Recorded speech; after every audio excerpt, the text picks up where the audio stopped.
travels quickly. Brisbane Airport, getting ready to get out of Dodge. Bangers. Just landed in Melbourne. He has purpose. And I'm in Nana Plaza.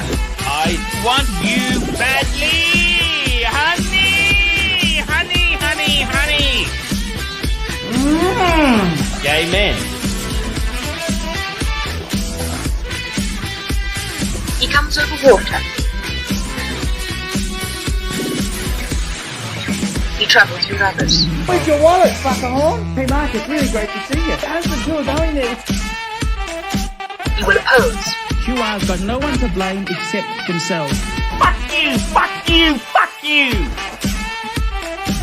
He brings violence and destruction. Last night, busted my fence. I nearly died. You nasty, vicious, foul-mouthed, spinal fuckers!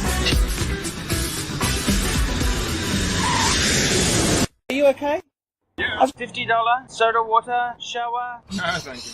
I kiss you everywhere. I give you service. I kiss you everywhere. No thanks. For you. Come on. See you later. Hello, hello, hello. Welcome, welcome, welcome. Welcome to the Archie Luxury Livestream channel. Welcome to the Archieverse. Welcome to the Archie and Lux Livestream show. Countdown to London, baby. Countdown to London. London is calling. Episode 090624 this Sunday, the 9th of June, 2024. Man, oh man, it is June. It is June. It's the middle of the year. Halfway through the year, boys. We're halfway through the year. Please do smash the thumbs up button, as always. Put your mean, nasty, or nice comments in the chat. If you're able to, please consider a super chat. Get your voice heard. Get us to do some Bobby Googling, have a look at some watches, and support the show. Thank you so much. The link is dropped as always. StreamYard is right there. If anyone wants to jump in and have a chit chat with us and have a bit of fun, Let's see who is in the house today. 3 minutes into the show, we got 23 people. Welcome. We got one. You see it. Hello, sir. Welcome as always. Number one today. We got Jonah, who's he's got his shit emojis. Something smells like shit. Where's the smell coming from? Watch fan is in the house. Thank you, Watch fan. We got Discount. We got Aaron Fletcher. We got Jake the Yuppie. Who else do we have? We got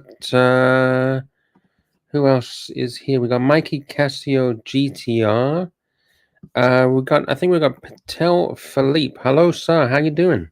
Oh my God, Lux. The jet lag is real, man. I slept for like 13 hours yesterday. It was wild. Wow. Shit, 13. You know what's funny? I listened to your trip up, and I was like, man, you had almost as bad of a trip as I did. Like, I was delayed something like 10 to 13 hours, some crazy shit, man. And then wait, yesterday, you got delayed 13 hours? Wait, I haven't heard this story yet. What's happening? Yeah. So I got to my flight was supposed to be at like 7 a.m. and right at like literally right before they were boarding, they called me and my wife up, and they're like, look, the flight's going to be delayed to I was supposed to go through Halifax. The flight was delayed by 2 hours to Halifax, which would have made me miss my connecting to Heathrow. Fuck. Yeah. So then they're just like, we're routing you through Toronto, and it's in like 10 hours. You know? Yeah. And then when I get to Toronto, the plane just sat on the tarmac for 2 hours. It was bad, man. It was. Yeah. So like the airlines offered me compensation and all this stuff, and it's whatever. But like, I get here, and then my wife's like, well, I was tired, man. I was like, I just want to go to sleep, but then we would have wasted the entire day. So we just went out, and then we went up to Birmingham, saw ABC, and then we went out like all day. And then I actually went on Higgins' show last night because he had planned to have Bernard Lederer on the show for weeks. And, he was like, hey man, like, I kind of promised that we were going to do the show that night. So I like raced back to the hotel, did the show, and literally like right after the show ended, just passed out. And I woke up and you're on, so I was like, well, might as well come to the Fair enough. Shit, man. Well, at least you've made it safely. That's the main thing, right? You arrived. You're Yep. safe.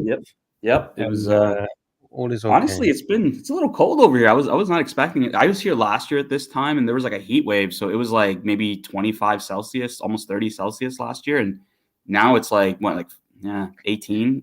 Yeah, there you go. It's on the screen. That's London temperatures right now. 18. Well, not right now. Sorry, right now. That's next week. Right now it is Sunday. 18. Yeah, 18 today, with a low of 11 degrees Celsius. And yeah, it's pretty cold considering it's June. It's pretty much on the brink of summer. But hey, it's the UK. You never know what you're gonna get. It's kind of like Canada, right? Isn't it similar weather to Canada? What's fucked is like I left and it was like 30 to 35 degrees in Canada when I left, and I was like, yeah. So I'm kind of acclimated to a bit warmer weather, and I get here and it's just it's fine because look, I made sure I had like jackets and hoodies and all that stuff too, just in case. Like you said, it's the UK. You never know, right? But yeah, it's been a little up and down, I think, with the weather, but hey, can't complain. It's nice. We got a couple of super chats and member chats. Here we go. We got JB in the house.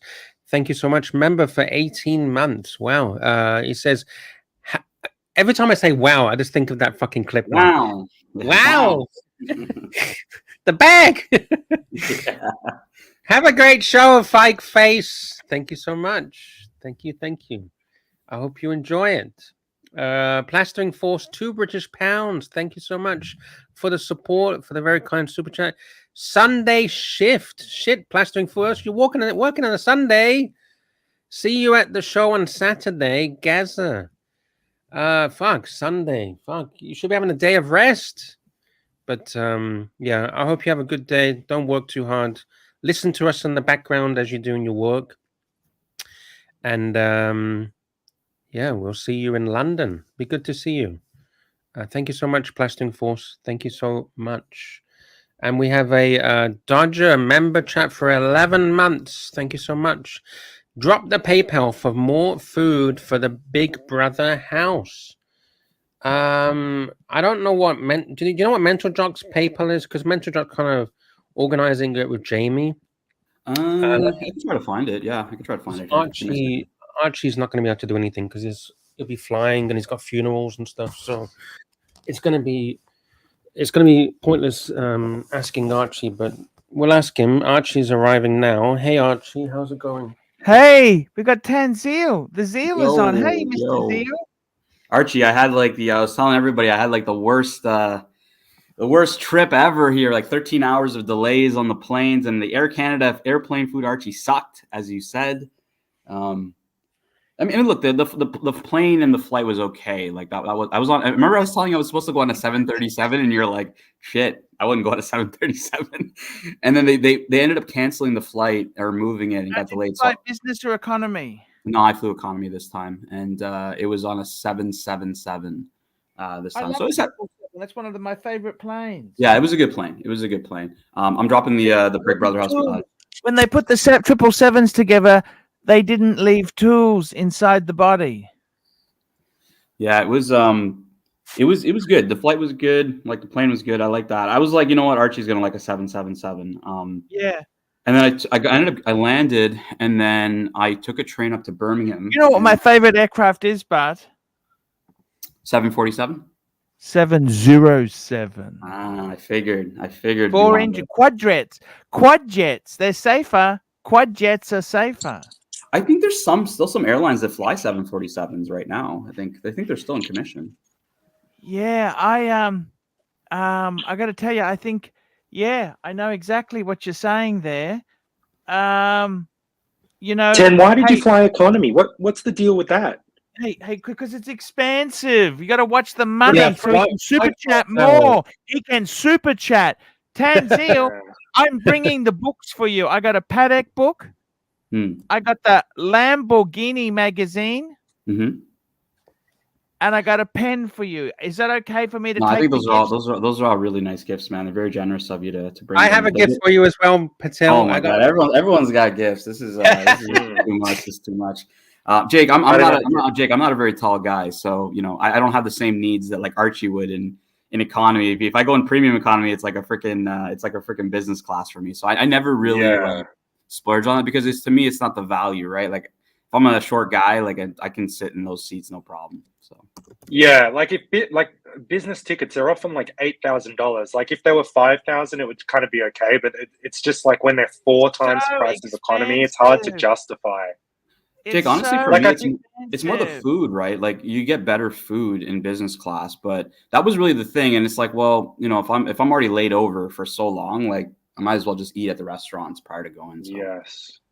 Yeah. Sometimes if you can get a deal, it's worth it. But if not, it just doesn't make sense. I'm a value shopper, Jake. I'm a value. Yeah. I have to be. It's funny because I'm in Birmingham right now, and Jamie is sending me links to like very, very like posh Indian restaurants. And little did he know, Lux, I was at like Alum Rock yesterday, eating at like the hole in the wall spot. I was having like a kebab roll, and like, yeah, man, I like those spots. I like the you don't need the best food. You need real down to earth kind of stuff, right? Yeah, I just don't know if I can take Archie down there because I'm like it's a very like Indian Pakistani area, and it's like I was looking around. I'm like I don't know if I can bring Archie over here. But why? He's not. He doesn't have. He'll be all right. He'll be all right. Yeah. I don't know, man. I don't really know this area. As long as there's food, Archie's cool. He just bring the food. Archie's not actually that well. Yeah, I think it'd be fine. You'd be fine. Yeah, it's been it is cold though, Archie. It's like Lux and I were saying, it's 18 degrees. You definitely want to bring like at least obviously your shirts and a jacket and stuff like that. It's not super warm. Like last year, it was really hot here in the UK around June, but this year it's not for some reason. Yeah, you need to bring a jacket.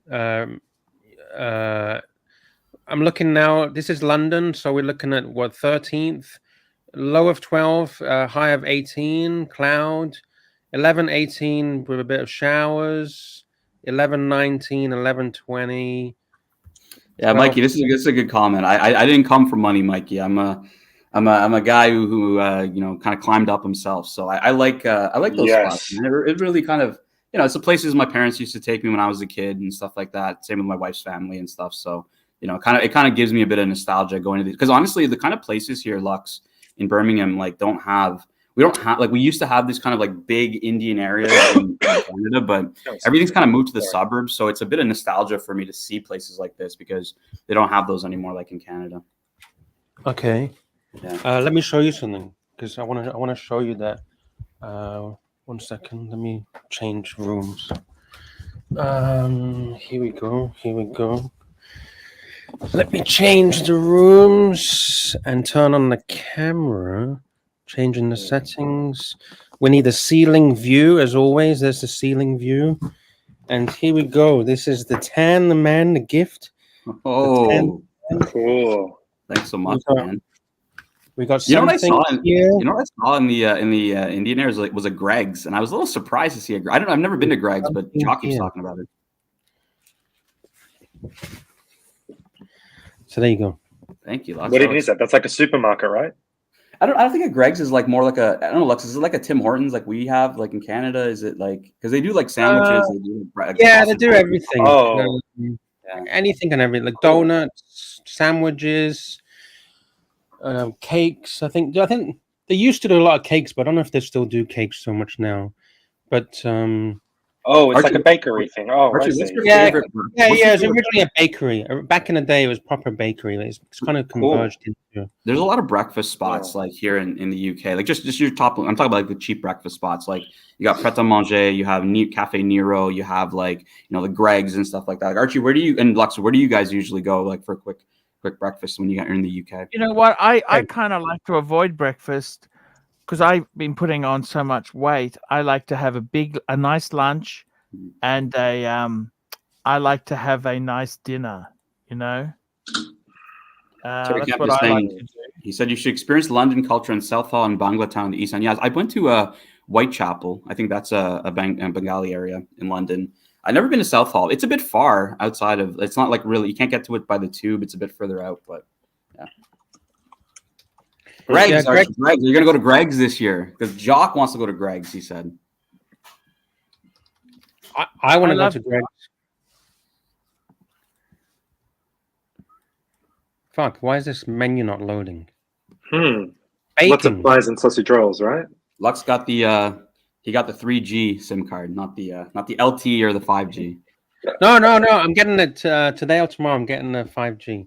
Right now, I'm using home internet, but it's yeah, it seems to be shit. I ended up getting my wife like an eSIM, and they work okay. Like the signal's not the greatest, but for what it's worth, it's cheap. I just use like the roam from home plans, like the ones where you can just use your phone, basically. It's expensive though, right? It's expensive, but like honestly, Jake, like everything's tied to your phone these days. Like your work stuff and your banking stuff and like everything. You know what I mean? Like it's just, and then your phone number and all that jazz. It's everything's tied to it. So I was like, fuck it. Yeah, fair enough. You never know. Archie runs up a bill of like £1,000 and like you gotta log into your bank account and transfer some money over some shit, right? Like you never know. Yes, that's right. Yeah. You never know how much this big boy's gonna eat, how much pork this big boy eats, right? Archie should be paying for your SIM card so you can super chat more. He's got to keep you online. He's got to keep you online because if the 10 internet connection drops out, the money dries up. You know what I mean? Jake, I'm interested in Archie's strategy because he's coming to a different time zone. He's going to be like flying in from Hong Kong, and he's not here for very long. So I don't know if Archie. I'm hoping Archie goes hard like that first day, just doesn't sleep, just gets through it, powers through it. We don't want to see a jet lag Archie. We want to see like Archie in full force. Yeah. Exactly. No, when you get him with the adrenaline, he really gets going. If you get if you get him fired up, he's unstoppable. I've got the cocaine ready for him. Good. Yes. Junk. Is it good? Did So you I use just the supplier that I sent you? Filled up for the house. We did the shop yesterday. Yes. Archie, did you hear about this, Archie? No, tell me. So $450 worth of shit we spent. Fucking hell. Chuck and Jamie and who else was on the Dodger? Yeah, Gary talked a little bit. Gary, You were a few there, other obviously. guys jumped in. Were there any vegetables, Jock, or is it just pure processed meats? We got some fruit. Oh, that's good. Archie, And can we have got some toilet fruit paper that has poop emojis on it, which I think Archie needs his vitamins, right? He needs his vitamins. He needs those fruits for the vitamins. Yes. Jock, I've never seen Greg's before. I've been here so many times and never seen it before. And then when you mentioned it the other day, you said, I want to get a sausage roll from Greg's. Dude, I was in the most like Indian, Pakistani area of like Birmingham, and it's just smack dab in the middle is a Greg's. And I was like, what the Like hell you is and your Tim Greg's? Hortons are everywhere, man. Greg's is the best. Fuck. I'll be getting a Greg's as soon as I land. Yeah, just like when you came here to get a Timmy's in Canada, I'm gonna get a Greg's with you when I see you. The first thing I did was get a Tim Hortons with you, yeah. Remember. You know, Sorry. No, go ahead. I was gonna say, you know, Tim Hortons. My only problem with Tim Hortons is that when you buy a drink from there, it's like roasting so hot it just burns your mouth every time. Love it. Yeah, it depends. You know what, Lux is? It's because it's such a cold country, right? Like it's such a cold country. When you go outside and it's -10 and you got that hot coffee in your hands, you're just like, dude, I don't care. It's good. It's warm in the hands, right? Yeah, that's true. That's true.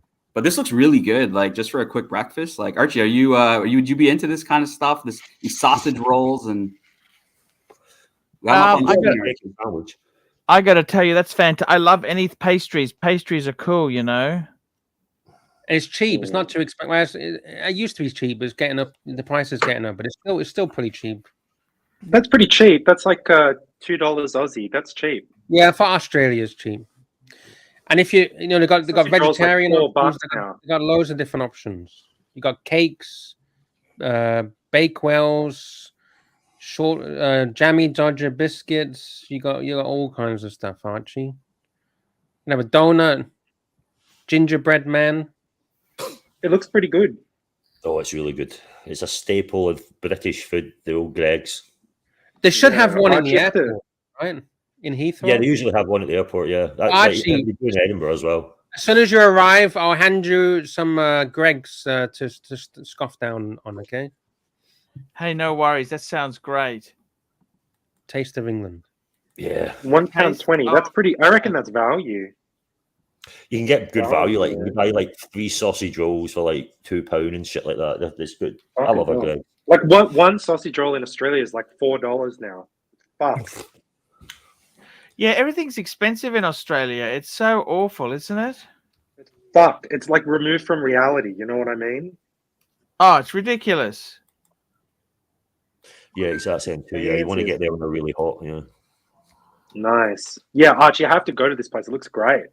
Get a steak bake as well. Oh, steak bake. Yeah. Oh, I've never seen this Tottenham cake. What's the Tottenham cake? Made in Tottenham. Yeah, you eat it and you kind of get stabbed from the inside. You get stabbed from the inside at digestion. Brutal. Cheese scones. What the fuck? This can't be fucking real. Cheese scones. Oh, bread pudding. Oh, fuck yeah. Pineapple cake. The fuck is this shit? Yeah. Corned beef cake. Wow. Oh, I hate corned beef. I love corned beef. Oh, I would eat that. That vanilla donut that's not a donut, that looks pretty good. it's not even a donut. That's an eclair. Like a That's an baguette. eclair. Yeah. So Tan, Yeah, this is good. so how do you feel to be in the UK? How does it feel? You know, it feels good after 13 hours of sleep. It feels good now. Dude, yesterday was death, man. Like, my wife did not want it. Like, I wanted to go back to the hotel and just sleep. She's like, no, we're going to go out. And then, like, she went shopping for like 4 fucking hours. And you know how that is. You're just holding the bags basically for 4 hours. And I went to like some Indian tea place, just sat down, chilled there. And no, it was good though, man. The food was really good, and I'm going to meet ABC today, so it's gonna be a good time. Man, I worry about Archie because Archie, how many hours is it going to take for you to get there? As long as everything's on time. Well, I've got a couple. I'm flying actually tomorrow night. This time, tomorrow night, I will be going to the airport because I'm flying to Hong Kong, and then I've got 2 days in Hong Kong, and then I fly to London. So so it won't be that bad then. You got a little layover, right? Hours, I think, isn't it? From Hong Kong to London, something like that. 12, 14, something like that. Yeah, exactly. So I've tried to break it up a bit. Oh, what? You're a bit of a plane guy. I'm for the first time ever. I'm on that big A380 thing. The big. Oh, it's amazing. Yeah. I've never been on one. All the times I fly, I've never been on one of them. So I'll be going on one of those. But it's only amazing if you're in business. Business. Hopefully, with my flip boys ticket, business won't be full, and I'll get on. Oh, nice. Business. You know what airplane? One of me, and that's fine. It's only a 7-hour flight. Fucking hell, it's not. It's nothing. Yeah.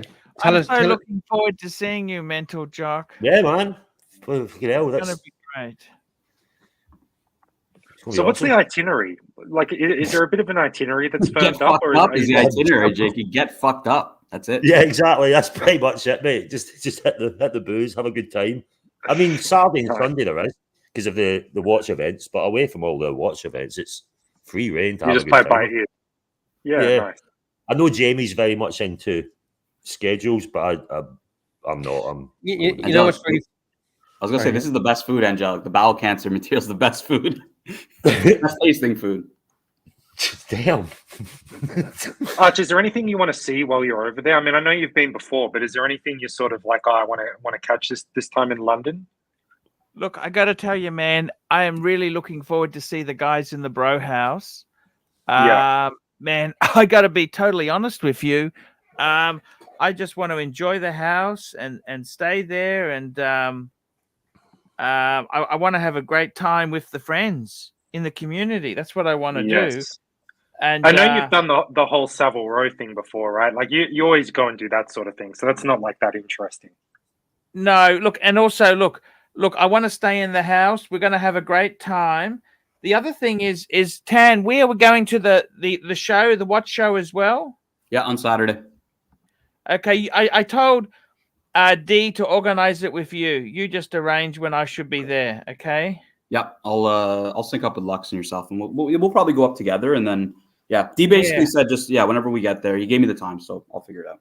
No, that's fantastic, man. That'll be fantastic. I gotta tell you, this is going to be amazing in the house. Jock, I am so looking forward to seeing you. Where's Marcelo? He's MIA. Have you seen him? Have you heard? Yeah, I got a message from him. I got a message from him about an hour ago. He was pretty unwell last night. He's okay today, and he's just getting ready to travel tomorrow to London. So, okay. He just said he was unwell or something like that. Yeah, I spoke to him too. He's all right. He's I I think Jamie's going to pick him up, Jock. I think. And that's good because we need somebody to pick him up because, like, I worry that guy's going to lose something, like his passport again. Yeah. Yeah. You don't want to Bangkok. He just wandered off once. I remember that. Wandered away. Yeah, because like, you know, if he was a normal traveler, I'd tell him to take like the Heathrow Express into Paddington and then figure his way out to the row house or wherever you guys are staying. Yeah, like it'd be cheaper, but if he takes like a black cab, it's gonna be pretty pricey. Oh, it's expensive. I think I looked at an Uber. That's his easiest way, right? Gets out of the airport, takes a cab, and says where he needs to go. You know, Uber's like 60, £70. When I arrived into the UK, I got a black cab at the airport to my house, and it was a 9-mile trip. The funeral's tomorrow morning. Hey, Alex F. The funeral is tomorrow morning. It's not. I haven't had the funeral yet. It's in 14 hours' time. There you go. I would say it would probably be. So Lux is asking 9-mile trip on an Uber in the UK. I'm thinking maybe black cab. Oh, black cab, £50. 50 quid. 50 quid. Yeah. £30. Oh. I still thought that was expensive though for 9 miles. Yeah, I mean, compared to here, yeah, I mean, for taxi, very cheap, especially you live obviously as well. Still a lot of money actually for 9 miles. Yeah, I guess I'm just used to Thailand. A 9-mile trip in a taxi in Thailand would probably cost about £5, £6. Yeah. Wow. It's gonna be a good week though, because I mean, like Lux, there's the rare handicrafts are being displayed at Patek Philippe at the salon. I think you guys, some of the guys have tickets for, I think Tuesday or Wednesday. I don't know exactly when Jamie has tickets, but they're going to be going down to the salon. That's on Bond Street, and then a couple other people. I'm going on Saturday, for example, like after the show and stuff, and you know it's going to be really good. And then, you know, like I said, the weather's been okay. It's not bad. But yeah, the handicrafts. I'm going to be. Archie's already seen this. I think when he went to the Singapore exhibition, he saw it that year. Yeah. So they do it different, right? A different version, different models. Yeah, different years, different versions, exactly. But Archie, you saw it like when you were in Singers, right? Yeah, it was really good. It was really good. Yeah. It gives you some appreciation for, like, you know, and honestly, Archie, this is kind of what got me into the brand. Was I visited the museum many years ago. I wasn't really a Patek guy. I had an AP Royal Oak. I had the 15300 on my wrist, and I was in Geneva, and I was kind of looking around like, where's the no AP around here? It was all Patek Rolex, Patek Rolex, Patek Rolex, food pussy type stuff. And then, you know, I went into the museum and I started to learn about the brand and I got a lot of appreciation for it. So, and similarly, Archie, we did an interview yesterday with an independent watchmaker named Bernard Lederer. He had a watch he put in, for example, in the Only Watch auction this year and whatnot. He was on Higgins' show yesterday. And it was really good because you could hear his story about like how he builds his watches, what his visions are and stuff like that. It gives you more appreciation, I think, for, compared to like a faceless brand where like Rolex, you can never really get anything from that brand about what they're looking to do or why they make certain watches, right? Correct. That's very true.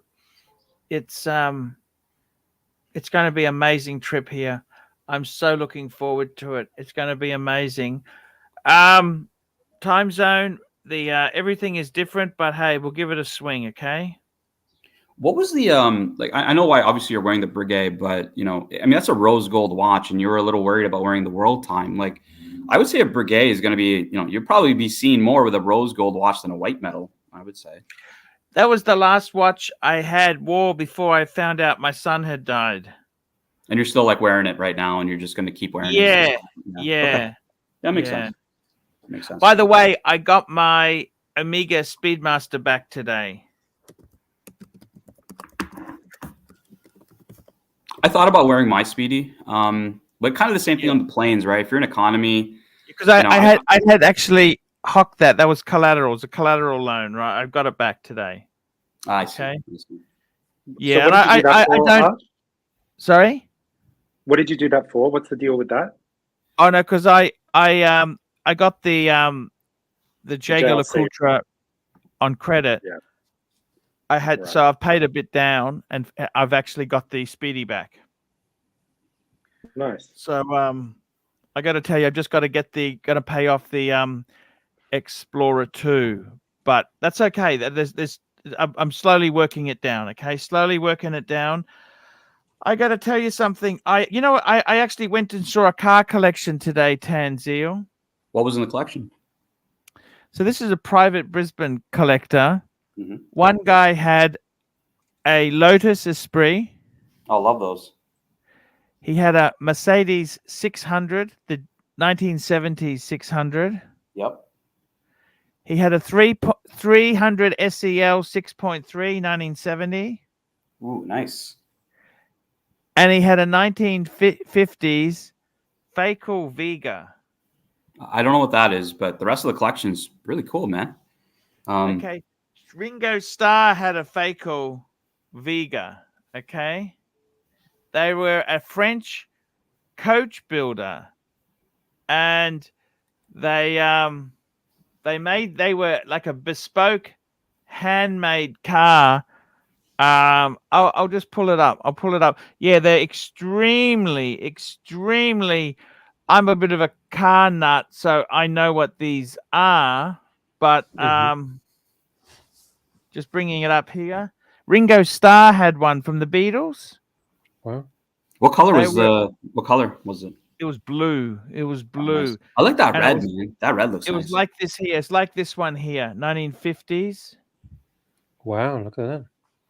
And it was actually it was like this one. Yeah, no, that's a 60. Yeah, it's very similar to this here. Fakel Vega. And all Jaeger instruments inside. Had all Jaeger. This is very advanced cars. This was a 50. I love how he's calling it Actually Fakel, like it's Fakel, right? I think it was a 59. It was like this one here. I think it's pronounced Facel, by the way. Facel. You're pronouncing it like I like fecal. to mispronounce it. Yeah, Tan. you're like the fecal Vega. Fakel Vega, yeah. They were a very special car in the day, coach built, because this company was a coach. They made coach built. They used to do a lot of body work for companies, and then they decided, hey, we'll build our own. They had a big Chrysler 7-liter engine in them. And that's what they were. Very, very advanced car. I love them.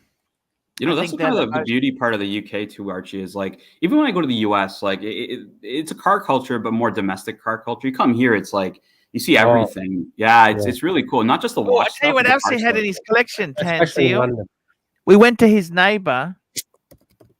His neighbor had a 599 Ferrari. Ooh, wow, nice. Above that on the left was an XJ220 Jaguar. Nice. That's fucking rare. One of your punters, by the way, I don't know if they want it to be revealed yet. You know this guy pretty well, actually. He bought an F12 Berlinetta actually 2 days ago. He hasn't told me if I could tell you who it is yet, but beautiful, like Rosa Corsa F12. He was like, should I get the Ferrari? I think he was looking for the Portofino. I'm like, nah, fuck the Portofino. Go for the F12. Get that V12, baby. Yeah. You want the V12. Because I don't even think Nico doesn't have his anymore, right? He's driving the GT3 RS now. He doesn't have. I don't see him with the A12 anymore. I thought he had it still. Yeah, I don't know. I've seen his videos only with the GT3 RS. I haven't seen it with the A12 lately. Okay, what does that mean? I don't know. Didn't he have problems with his A12 and then he ended up getting the RS? I don't know. He put it back to stock, remember? Oh, yeah. Don't know. I mean, look, I think Porsche makes beautiful stuff, but it's not Italian, is it? No, and M2 Carlino, I'm not necessarily talking about hypercars. You know, you see everything right here. I'm actually a big fan of the UK car scene, where even like just kind of even the, you know, the Japanese cars that people modify, and you know, you see everything from that to like McLarens and everything else, right? It's not necessarily only the supercars and the hypercars that I want to see, but it's refreshing to see the car culture is actually like very much alive here in the UK.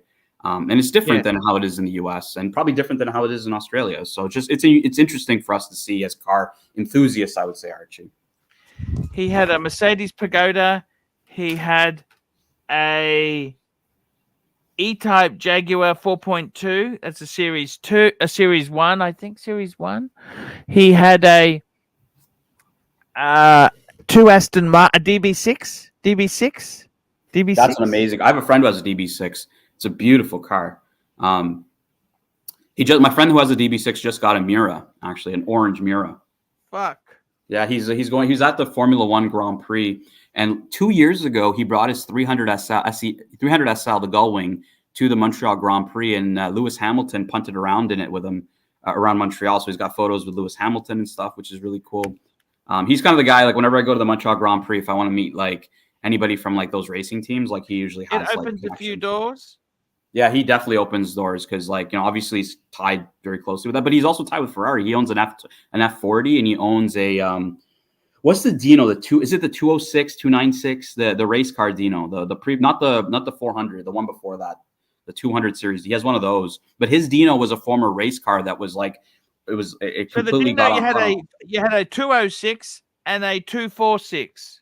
I think he has a 206. It was used as a race car, and it actually was involved in a pretty fiery crash, and it was like rebuilt, and only like I think he has to get like a Ferrari tech to come and actually set it up and start it before he can actually use it and shit. It's some really like high-end stuff, but yeah, he's got connections to all those racing teams, so it's pretty cool. It's pretty amazing stuff there. I love a nice motor car. I mean, you know, I got to be honest with you, Tan. These internal combustion engines, right? Like, I mean, electric. I just can't see the romance to battery. Can you? No, not at all. Like even all the new cars, everyone's like, "What are you gonna buy next?" And I'm like, "Man, everything's hybrid now. Like, I really don't want to buy a hybrid fucking supercar." Like, no. TVR, I love TVR. Can you pull up some TVRs because he's got the supercharged TVR Yeah, built? I'm going to bring it up now. You know what's wrong with TVRs? They're renowned for poor build quality. Didn't Jeremy Clarkson used to love TVRs as well? Wasn't that his thing? You know, Rudy Dobson had a TVR.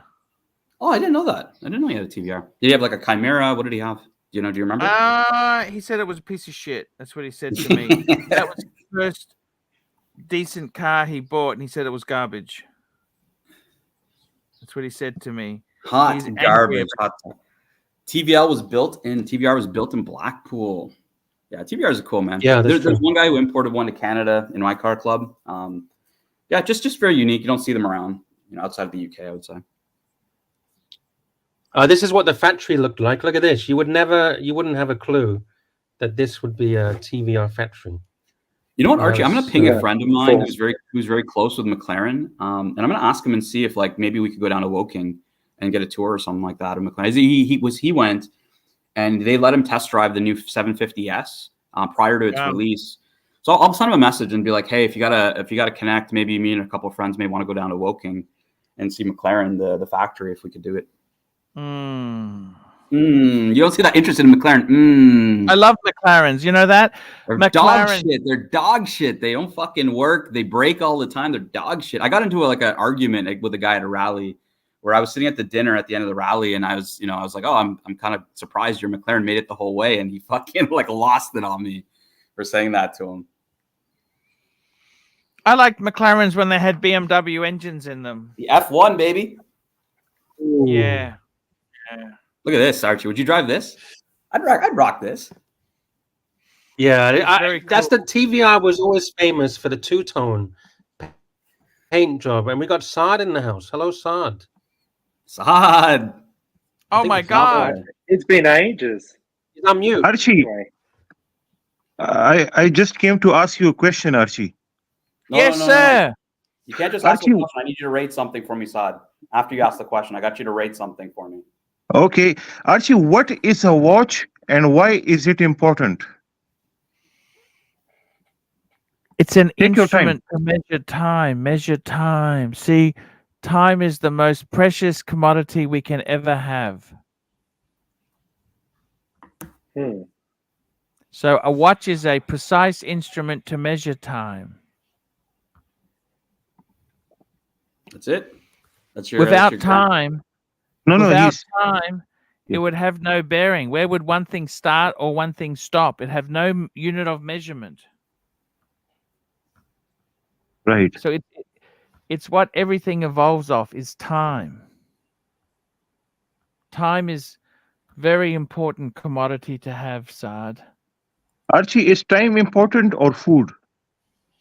Both are important. So up on the screen, Archie, Without inside food, we you have don't have time. this was my my snack / dinner yesterday. Side was some chaat papri on the left and paratha rolls with chicken tikka. So how is the diarrhea today?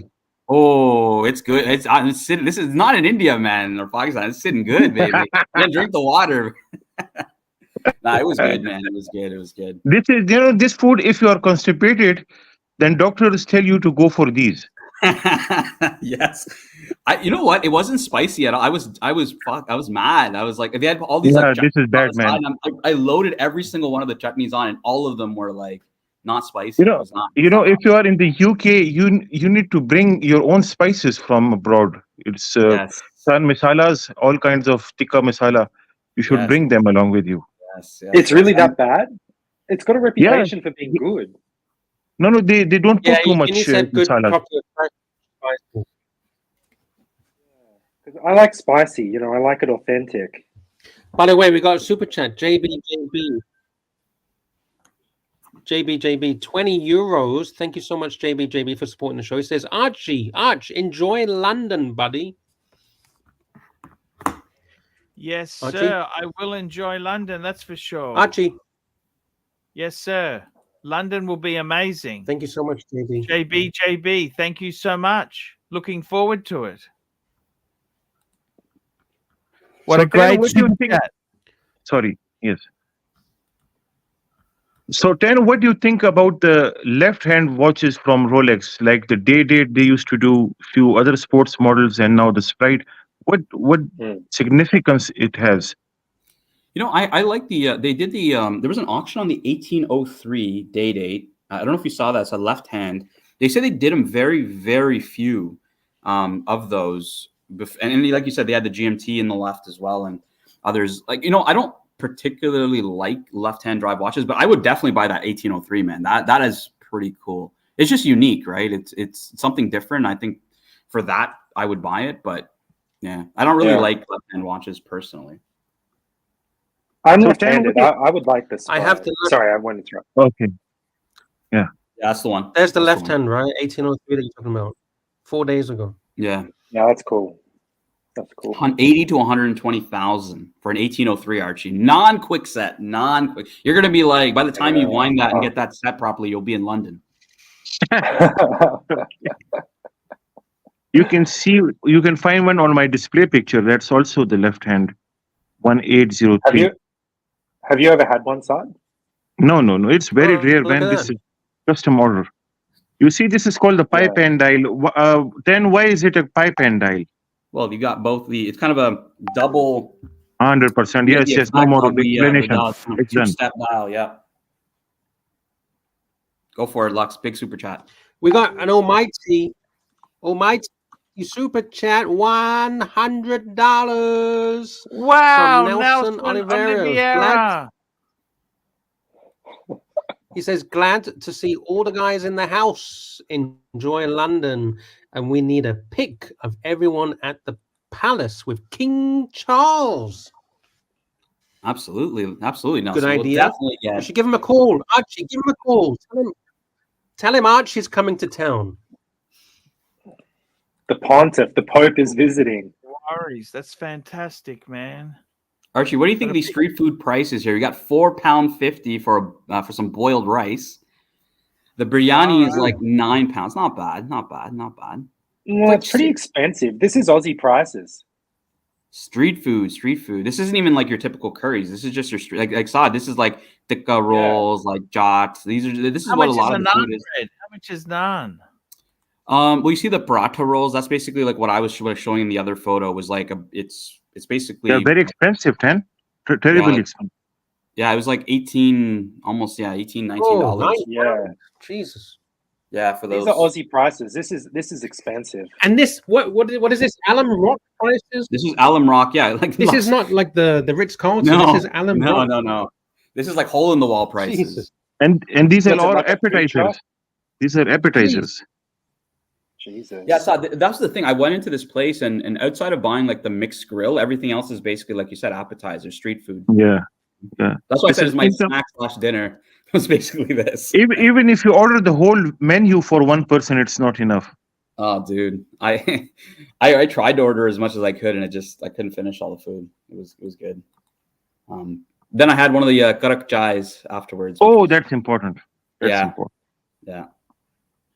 I ordered the food, and he's like, "Where are you from?" And I'm like, "I'm from." He thought I was American. I'm like, "I'm from Canada." He's like, "You guys even have brown people in Canada?" Like, he couldn't believe I was from Canada. I bet like Vancouver has a huge Indian community, right? They do, massive. yeah. And Toronto too. Yeah. Toronto's got a massive Indian population. And Chinese. I don't think it's like the UK, but Chinese, Japanese too. Actually, lots of Japanese in Vancouver. Yep. Archie, you went to Vancouver only once. You stopped over, right? Yeah, just transit. It was amazing. Great city. It was fantastic. It was incredible. It's like if Sydney wasn't shit. Tanner, I don't know if you know, I used to work in Vancouver. I used to work in a law firm. I lived there for a few years. Well, I mean, it's a step up from Winnipeg, that's for sure. Yeah. Lux. You worked in a law firm? He worked there, so it was in Winnipeg. I was like, oh man, that's like going to Alice Springs, Archie. It's like going to Alice Springs. I like Winnipeg. It's like minus 50. Yeah, minus 50. Yeah, you get the rivers all frozen up. You can do some ice skating on the river. It's amazing stuff. Archie, would you buy this left-hand watch? It's expensive. It's $100K, but it's unique. $100K. Look, you know what? It's it actually doesn't do much for me. Archie, can I ask you something? Why this watch has T-Swiss T written on it, but no looms? So were the looms removed from this, or what would be the reason? That's what they did. That's what they did. They did that with all the dials of that period. It's amazing. It's amazing. No loom, but it's tritium.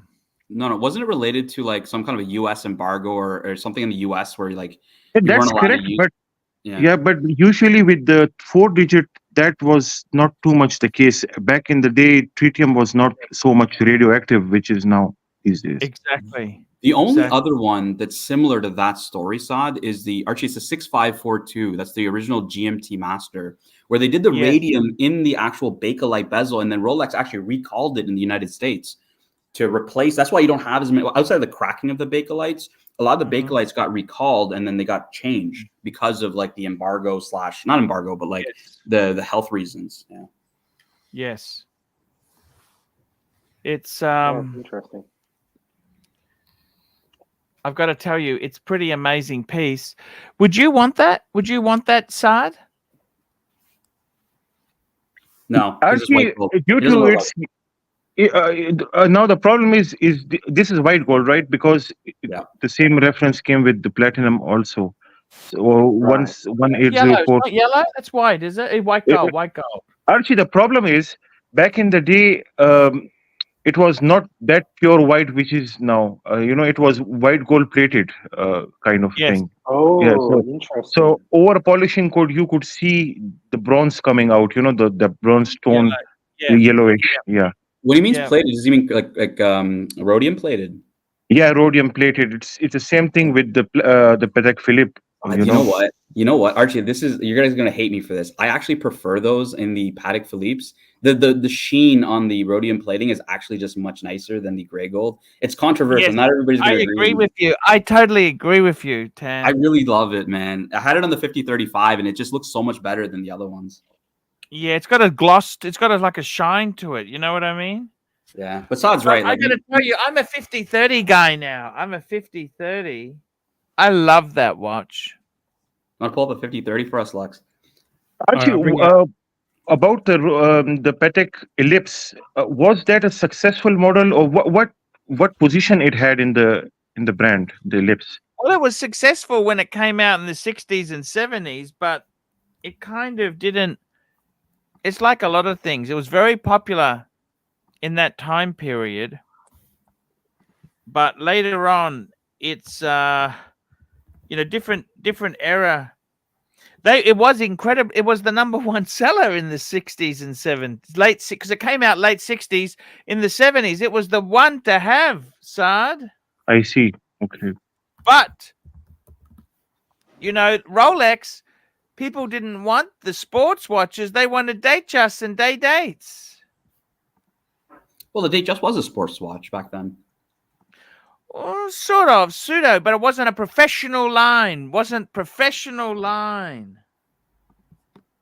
Now, I can see Saad not liking the rhodium plating because, like, he's right. You get it scratched or whatever, you can see the yellow underneath. So that's what like a lot of people really didn't like. And that was not just with the white gold, 10, even the earlier rose gold. This changed from rose gold to ever rose because the blend back then was white gold used to be mixed, silver used to be mixed with the blend. Then they changed it to platinum. Now, what is that thing in the swimming pool? I forgot. Chlorine. Yeah, chlorine. So chlorine back, with the rose gold, it discolored it to yellow gold. So they changed the blend to Ever Rose, and now there is no issue with it. Yeah, my only thing with the Ever Rose is it's a bit too coppery in the Rolex like in their rose. I like a warmer rose, you look at Archie's Breguet, right? It's a very warm rose. It's not a coppery rose.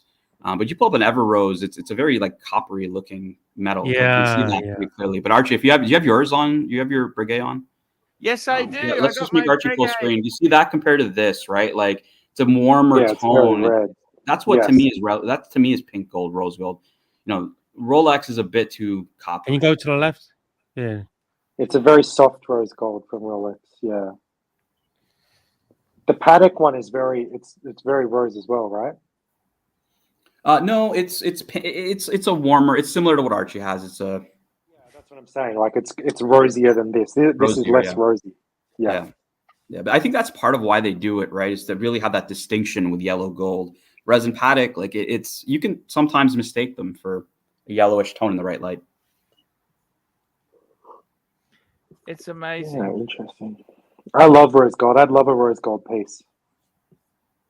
Archie, what are you most excited for in the UK? What are you most excited for? Tell us what you're most excited for. I'm most excited to be in the Big Brother house. I'm excited to see you, Tan, the boys. I just want to have celebratory time. I want to have a great time. It's going to be amazing. I heard Marcelo's making a beef Wellington for the crew. A beef Wellington. Oh, man. He's a good cook. He's a chef. He's a proper chef. Now, Lux, if that beef Wellington doesn't come out right, like, do you think Archie's going to torch him for weeks, or what do you think is going to happen? Hey, he'll try. Look, I think the thing is, as long as he tries, look, cooking is. We can only try our best. Not easy. We can only try our best. You can't always get what you want. You can't always. Saad, I was going to say, do you think Archie's going to be able to handle all these curries? Do you think he's going to be because he's in one house with 14 people, like in one bathroom maybe, or a few bathrooms? Like, oh no, man, handle these curries, Saad. Is it really 14 people? Yes, something like that. Yeah, 14 people. I need your help, Saad. I'm sharing a bed with Archibald. I'll be sharing his bed. Have you got any advice for me? Sharing a bed and sharing a toilet with the good old Archibald. Well, we have the advisor to Archie Luxury LLC himself here, so. Just wear that the cricket kit, all the guards and stuff, so that.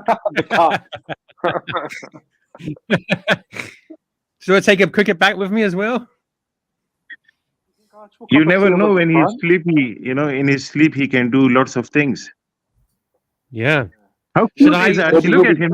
Just look at him. How cute he is. It's like a teddy bear. Cuddly teddy bear. Is it a king bedlocks or is it queen? King or queen? Single. No, it's not. Don't be a dickhead. We have to decide who's going to be on the top and who's going to be on the bottom. I don't know who's heavy. I think in your relationship, Arch is the top. Okay. I'm really looking forward to it. I'm really looking forward to. Yo, Angelic, no joke, Angelic. I went to these hole in the wall places looking for like all the fake stuff, and I was looking for these like polos with sashes. I was gonna buy like 20 of them and bring. Nobody had any sashes, Lux. They were like, we have polos, but no sashes, unfortunately. They've all sold out. It's a new trend. They've all sold out. So how many toilets? How many toilets in the house? One. No, that can't be Maybe right. two. I really don't know. I don't know. Toilets in the bro house. I don't know. No, it's gonna be a few, but still, right? Like Archie's gonna be eating some curry meals, Sod, some curry meals, and you know, the metabolism might get moving a bit after those meals. And I don't know, Lux. I don't know. You may have to leave the room. Patel, I don't know if you saw. Did you see the gas mask that I'm bringing? No, I didn't see the gas mask. I have a gas mask, and I'm going to bring that. So if I ever need to go to the bathroom, I'll be wearing the gas mask.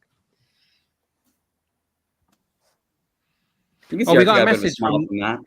We got a message from Nelson. He says, General Sard, we need to see you more, and Mike the Snake is almost finished the watch. Bowl. He needs your mailing address. Great to see you on. What's he making? A watch box. The watch box.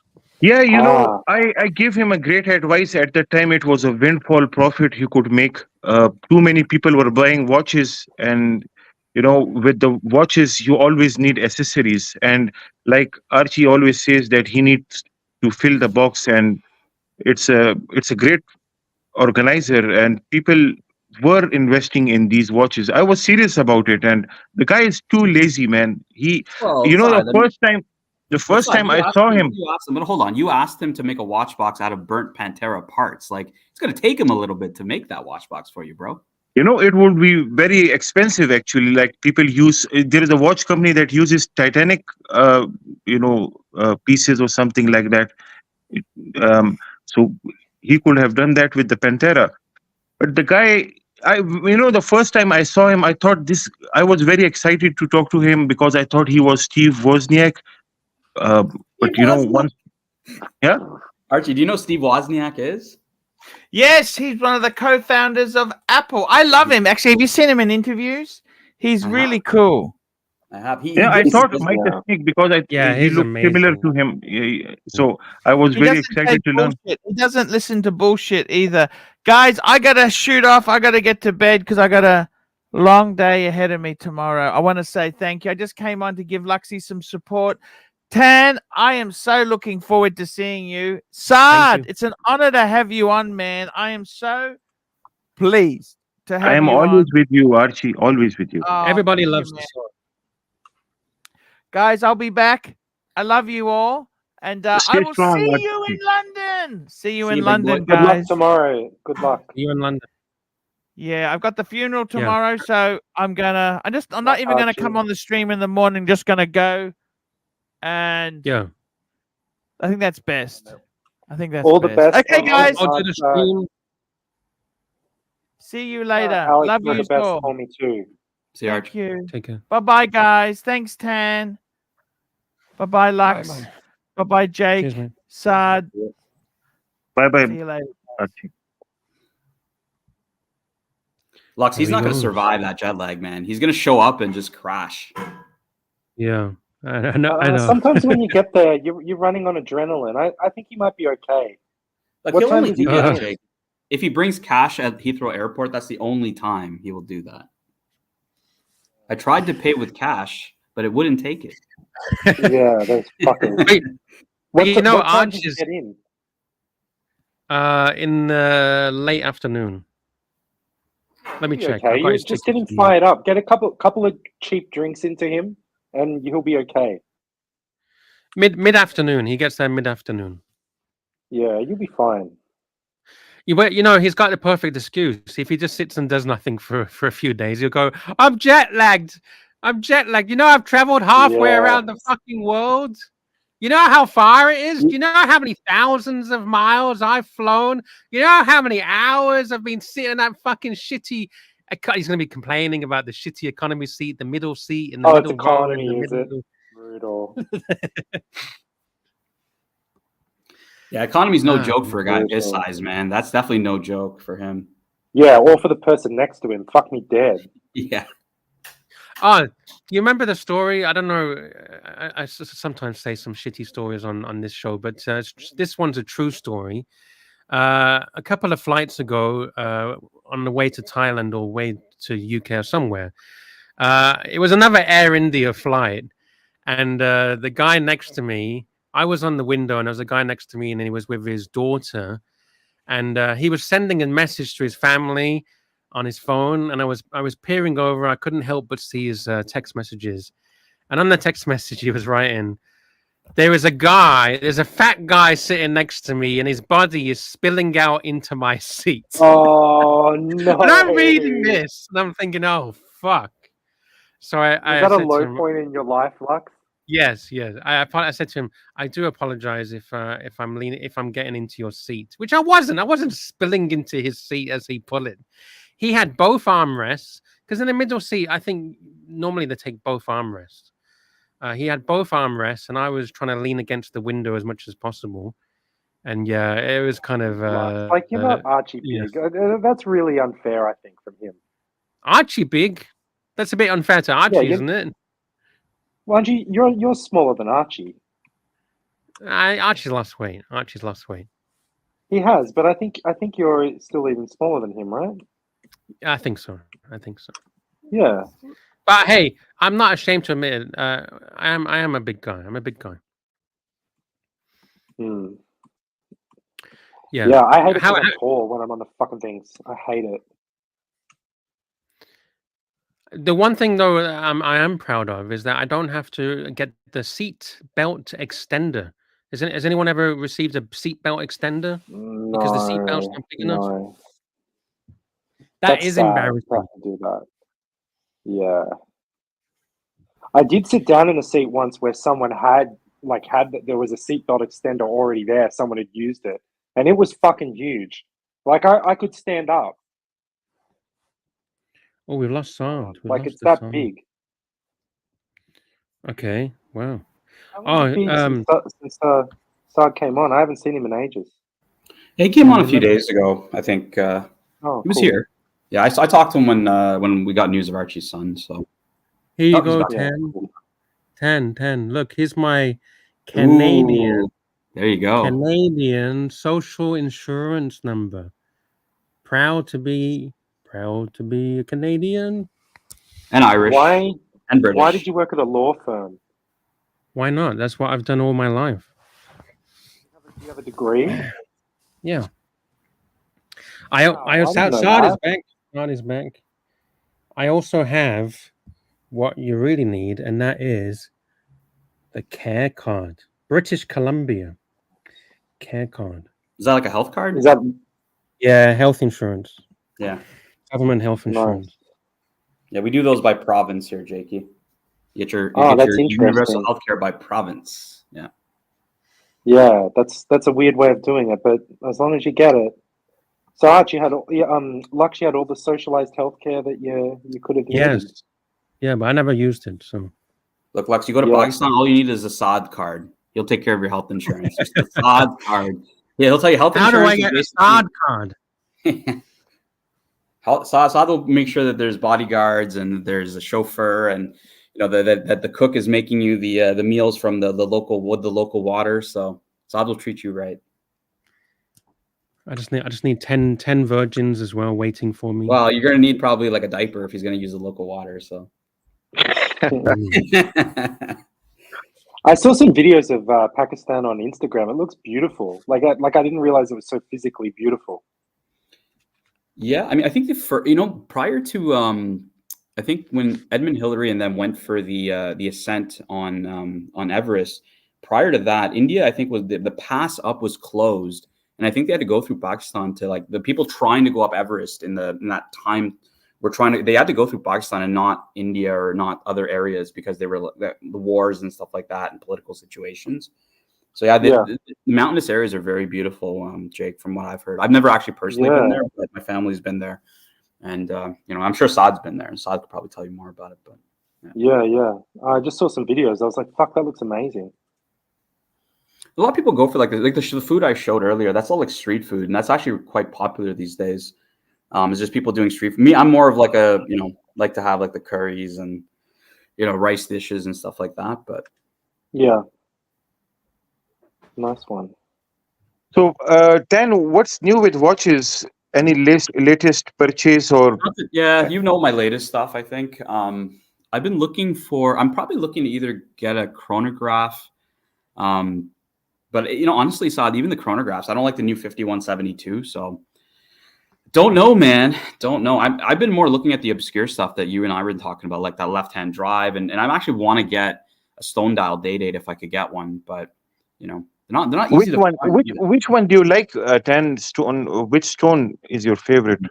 Favorite? I would go with, well, that's a Or tough go for top three. Tell me top three. Yeah, top three, I'd go lapis lazuli. I'd go bloodstone. And it's a tough one between Stella and Tiger Eye. Because even with Tiger Eye, right, you got the new Falcon's Eye on the Yachtmaster that I like even a little bit better than the Tiger's Eye. So, yeah, I'd probably go lapis, bloodstone, and let's say Tiger's Eye. Yeah, let's go Tiger's Eye. In Stella, what color is your favorite top three colors?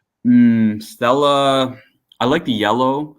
Oh, yellow is the rarest. Yellow is I like rarest. the yellow. I like the yellow. I'll go yellow. Second rare is orange. Yeah, I don't like the orange. I like the light blue and the greens personally. Yeah. Okay.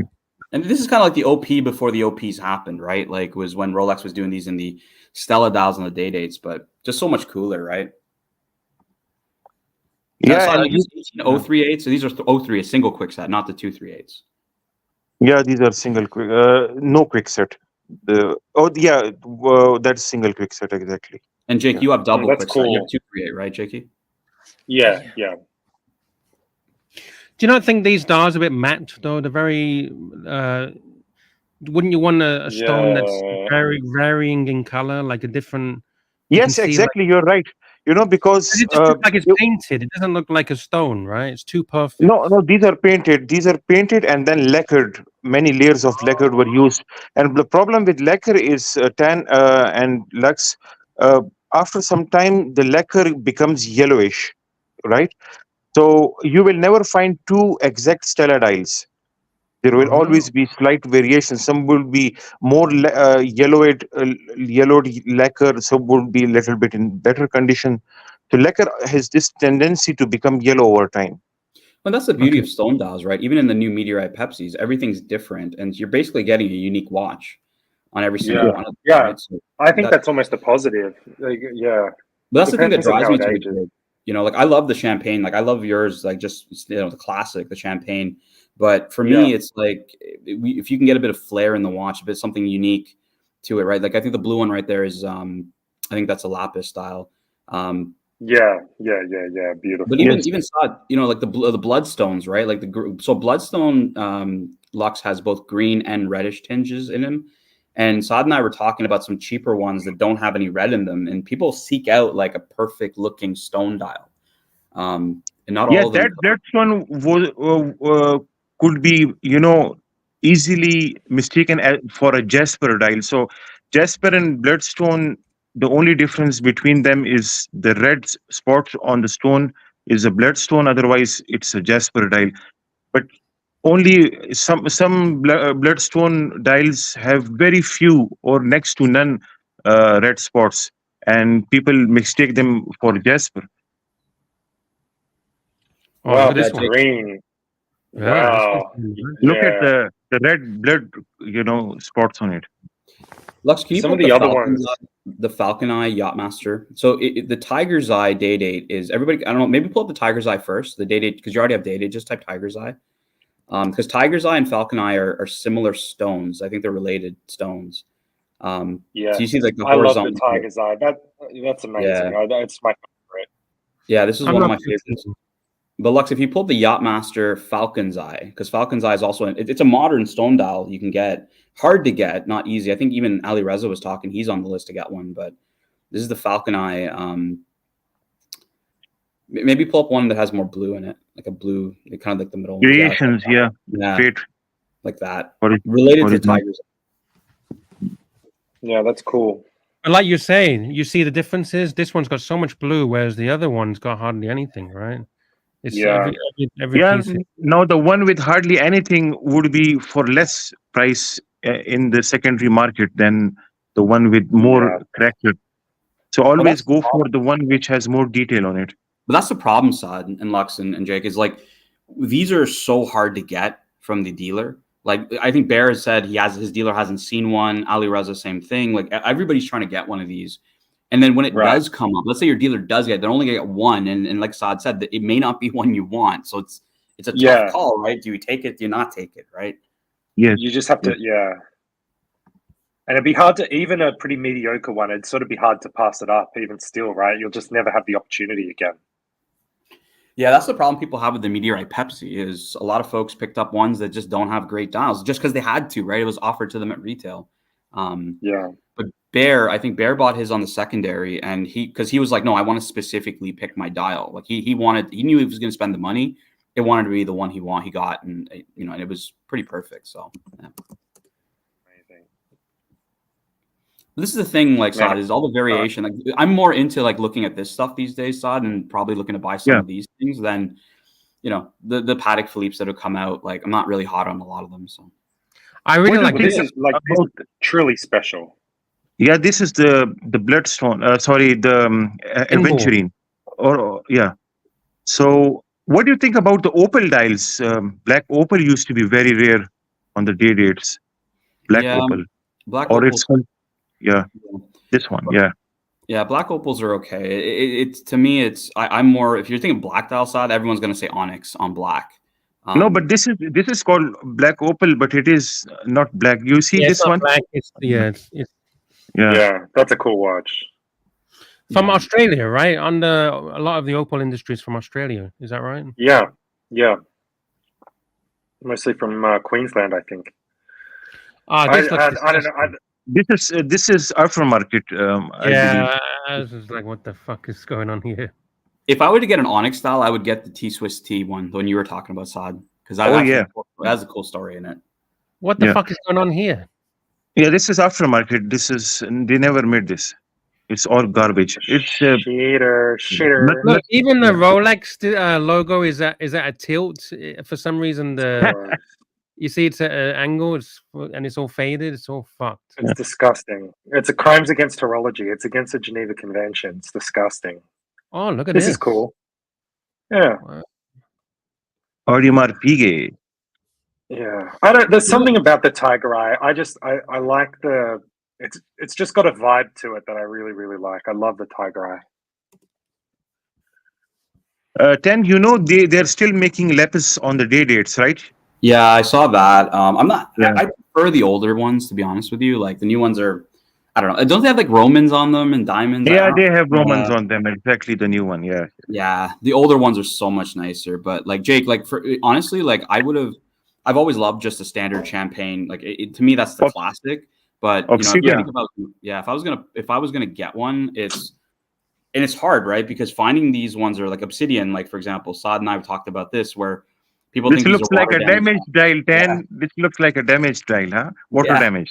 Yeah, you can tell. Yeah, it's all rusted on the hands, and it looks fucked on the edges, right? This is a date just, by the way. It's got the Jubilee. Hey, Saad, you're the best guy in the world to ask. Literally, I've been thinking about finding like an authentic, different colored dial for my day date that I can like have my watchmaker swap out every now and then. And obviously I would keep the champagne one, but it'd just be cool to be able to swap it out and mix it up a bit. Is there somewhere you would recommend that I look that's like a good place to try and find one? I think on Chrono 24, if you write your reference number and then click on parts and accessories, there is some type of tab there.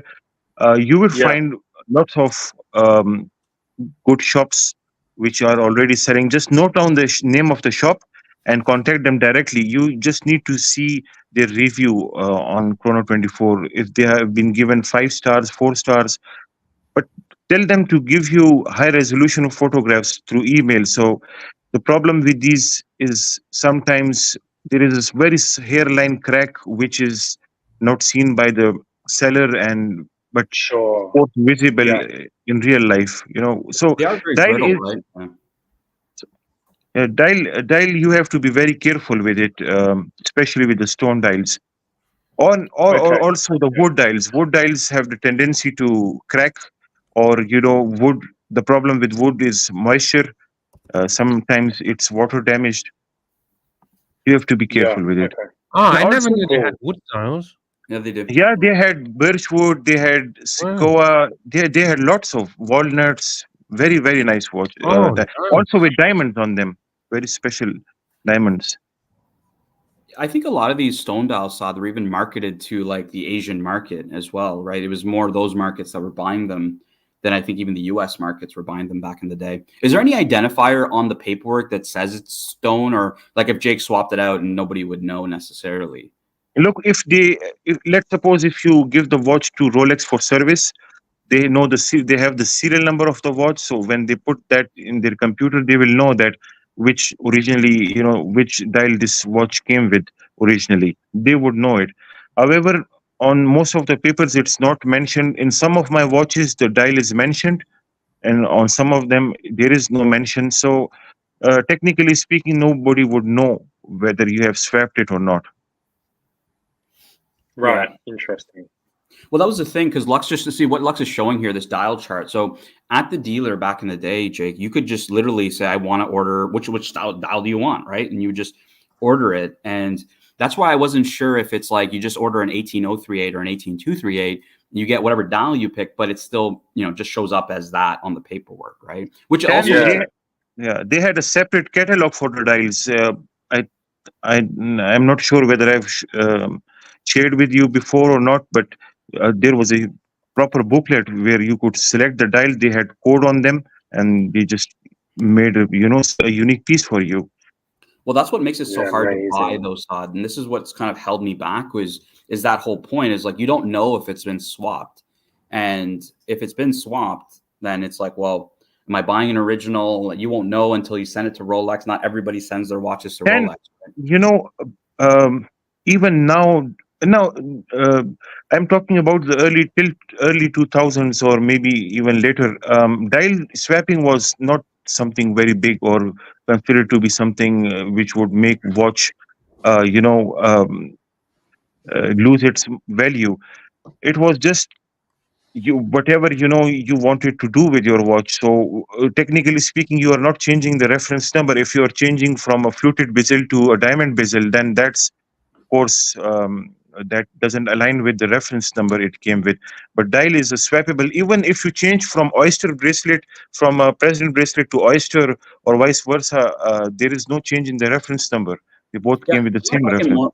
I'm not talking more back in the day when they swapped it, but these dials go for a premium today, Saad. So yeah, so that is why I always say, whenever you are buying a day date, you should go for, your priority should be the dial. Second priority should be the watch. First should be what dial the day date has. If it comes with a very special dial, and the price is right, the condition of the watch is bad, no problem. Just swap that dial to a better watch and sell the watch. Okay. The dial is the most important thing about the day date. Rest day date is a nothing watch. It has, of course, a unique bracelet to it, but you can get a date just, all gold date just. But much Saad, cheaper than it. is the biggest problem now about fake dials? Because there's so many fake dials, right? Not even fake dials, repainted dial is the problem. They have the original Rolex dial. You see the base plate is original, and they have repainted it. And now these days it's terribly difficult to understand between a repainted dial and an original dial. That is where authenticity of the seller comes in. You have to trust the seller. That is why I told Jake, you have to check out the reviews. Maybe you find a watch, a dial which looks 100% factory, but it could be repainted. yeah, that's always the worry though. Like when you're They are buying making stone dials also, Yeah, they are. When you're buying today, though, Saad, Now this is an aftermarket, mother of pearl. I can tell you this is aftermarket. Before this, the black one with the rubies was factory. Yeah, that's the tough But part, normal, like guys, but this is the yeah, tough part, Saad, is like being able to tell what's real, what's not very tough. painted, what's not. Like very tough. Like You know, that's why you even know, like you need to yeah. go ahead. The problem is not just day dates, man, or dials. Even the steel watches, Rolex, the Super Clone has become so outstandingly accurate.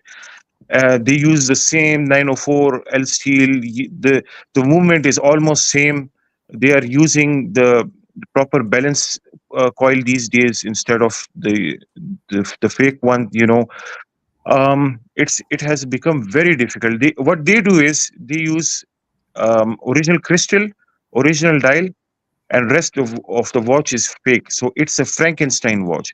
And even advanced people, what they do is, which will make you really, really scared, is they the watch itself is a replica or a clone, super clone, but the movement inside is of the date just. So you get a submariner with a 3135 movement, and the dial is original and the crystal is original. So tell me, how will you identify between a fake and original now? When the best thing you used to do was just open the case back and look at the caliber, and now they use original caliber, but rest of the watch is replica. Now the problem is if you use 904 L steel, there is no way you can find whether this bracelet or this head is original Rolex or not. They have completely got expert in the fonts, the serial number fonts, the bracelet, and link number fonts. Everything is now, you will never be able to differentiate between the super clone and all original. You got the fans here. Said Saad is alive. They're all missing you here, Saad. They've missed the talk. Even CB, who posted earlier, said he was happy that you're here. He said, "Good to see Saad." Yeah. Thank you so much, CB. How many people are you? I always CB stands for central bank, right? Yes. Yes. Nah, You always CB, bring man, quality. I don't know if you saw, like a few months ago, CB sent like a 3 FP Journe collection to Archie. And he has like a Coronet Resonance, and he's got like all these high end ones, man. Just CB knows what's up. He's got like the really, really nice stuff, man. Hey, Sud, what do you think of the lemon dial for the day dates? I see those come up a fair bit, and they're never more expensive than the champagne, and I quite like them. The lemon came originally with the 18038 and was also continued in the early 18238s too. The difference between a lemon dial and champagne is you don't have a sunburst effect on these dials, on the lemon, so-called lemon. Now this is a future collector item. Remember this. Now the price is not too high. I had a 18238 with the lemon dial, and now I regret selling it because this for now is, nobody knows about this, but maybe after a few years, once the watch market goes up again and the collectors are again investing in these watches, because this was made in less amount, this will be a highly collector's item.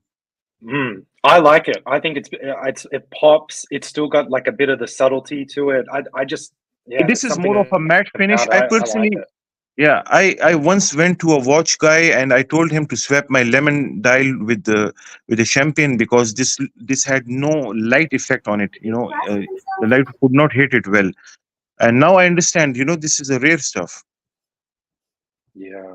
Yeah, I like it. Yeah, I'm a fan. And they're the same price. You don't pay a premium for this dial. No, they are still same. But again, this is, people have not discovered it yet. In simple terms, it is not being discovered. People have, and what happened was, once the watch market collapsed a few years back, people have stopped collecting day dates again. So the prices of day dates flat in the light, Saad. It looks pretty flat in the light. I can see just from this, it looks flat. Yeah, the champagne has a what is that called, a sunburst kind of effect. And that's more on gold. That's more gold tone. This is more on the yellowish side. Yeah, it's nice. I think, I mean, Saad, what the gold price is so crazy at the moment. I haven't really seen, even though the market is crashing, I haven't seen day dates come down. Look, never ever compare the price of gold to watches, because if you melt your watch, how much price of gold will be that has? Maybe Yeah. $3,000, because you have the hollow link version, so it could be 3,000 maximum dollars. Rest of the price you're just buying the brand. So don't think the price of the gold has gone up, now the watch has also gone up. No, it's not that. It's not related to it. You don't think there's any correlation? It is, of course, because they buy gold from outside market or whatever they do. Gold is not Rolex own, metal. Of course, they have their own, what is it called, system to make their own blend. Rolex gold is slightly different than other 18 karat gold. But the thing is, it's a raw material. They have to purchase it. Of course, if they purchase it at high price, then the watch of the price will go high also. But they don't do it like every month the price is going up or down of the day rates. They revise it twice per year, so it's well calculated. They put the price up twice this year. I saw. Yes, 36 day dates. So they have room. They have room for it. Yeah, that's a lot. Yeah, that's interesting. Okay, I'm gonna have a look for some dials. Yeah, technically speaking, platinum is almost half the price of gold. But why is it expensive? It's not that it's difficult to make a blah blah blah. No, not anymore. Technically speaking, platinum is as strong as a 14 karat gold. Strength wise. So it's not too tough to make a platinum, and we are living in 2024. We don't have lathe machines working on watches. So that's not it. It's just the value of the metal. There is a intrinsic value and there is a market value. Then there is a prestige value of some things. Platinum also always used to have high prestige. So they charge a lot of premium for that platinum. Hey, I like the lemon dial with the diamonds much better than the champagne with diamonds. Don't you think it's a better combo? Personally, I like the champagne more because it complemented the bracelet of the watch. The more, but that was what about me. With the diamonds? Yeah. No, lemon always came with the diamonds. It never came without diamonds. Yeah. I've never seen a lemon. Maybe there is. There is, of course. There are some variations, but usually you will find diamond baguettes on a lemon dial. Yeah. I see. That's cool. Cool. But I don't know if you've been watching. Sorry, go ahead, Saad. So you see on the right side there is a watch which has a champagne dial, I believe. So you can do a direct comparison even now. I have a champagne dial, but that's out of the watch right now. I would have done a better comparison than these pictures. But some people like the lemon, and this is not a true lemon. The true lemon is yellow.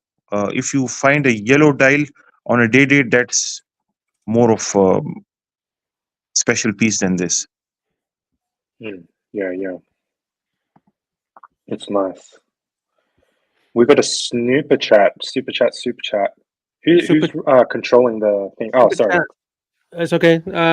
Watch you are 5 Swiss francs. Thank you so much for the support. It says Rolex just increased the price of their gold pieces. If list prices go up, this has a small effect as well. The time they increased the prices of their gold pieces, this was actually a few months back. At that time, gold was going down. But it's interesting. Gold was in their 1800s an ounce. Now it's like 2400, almost 2400 an ounce.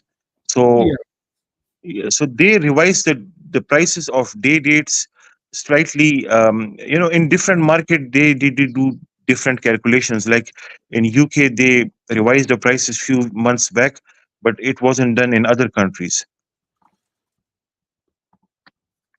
But That's a again, good point. don't compare price of raw material to the watch. They already are selling the watch for 3-4 times more the price on of the raw material. So it doesn't make Yeah. sense.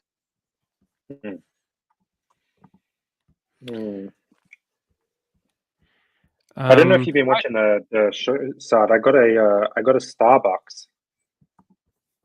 Okay, yeah. Starbucks is the one with the green bezel and black dial. Green That one, diesel. yeah. This one. Yeah. Oh, yeah, very yeah. nice. I got it in. Thanks. This Yeah, is yeah. So I got the 2-piece feed. so. This is the new reference, right?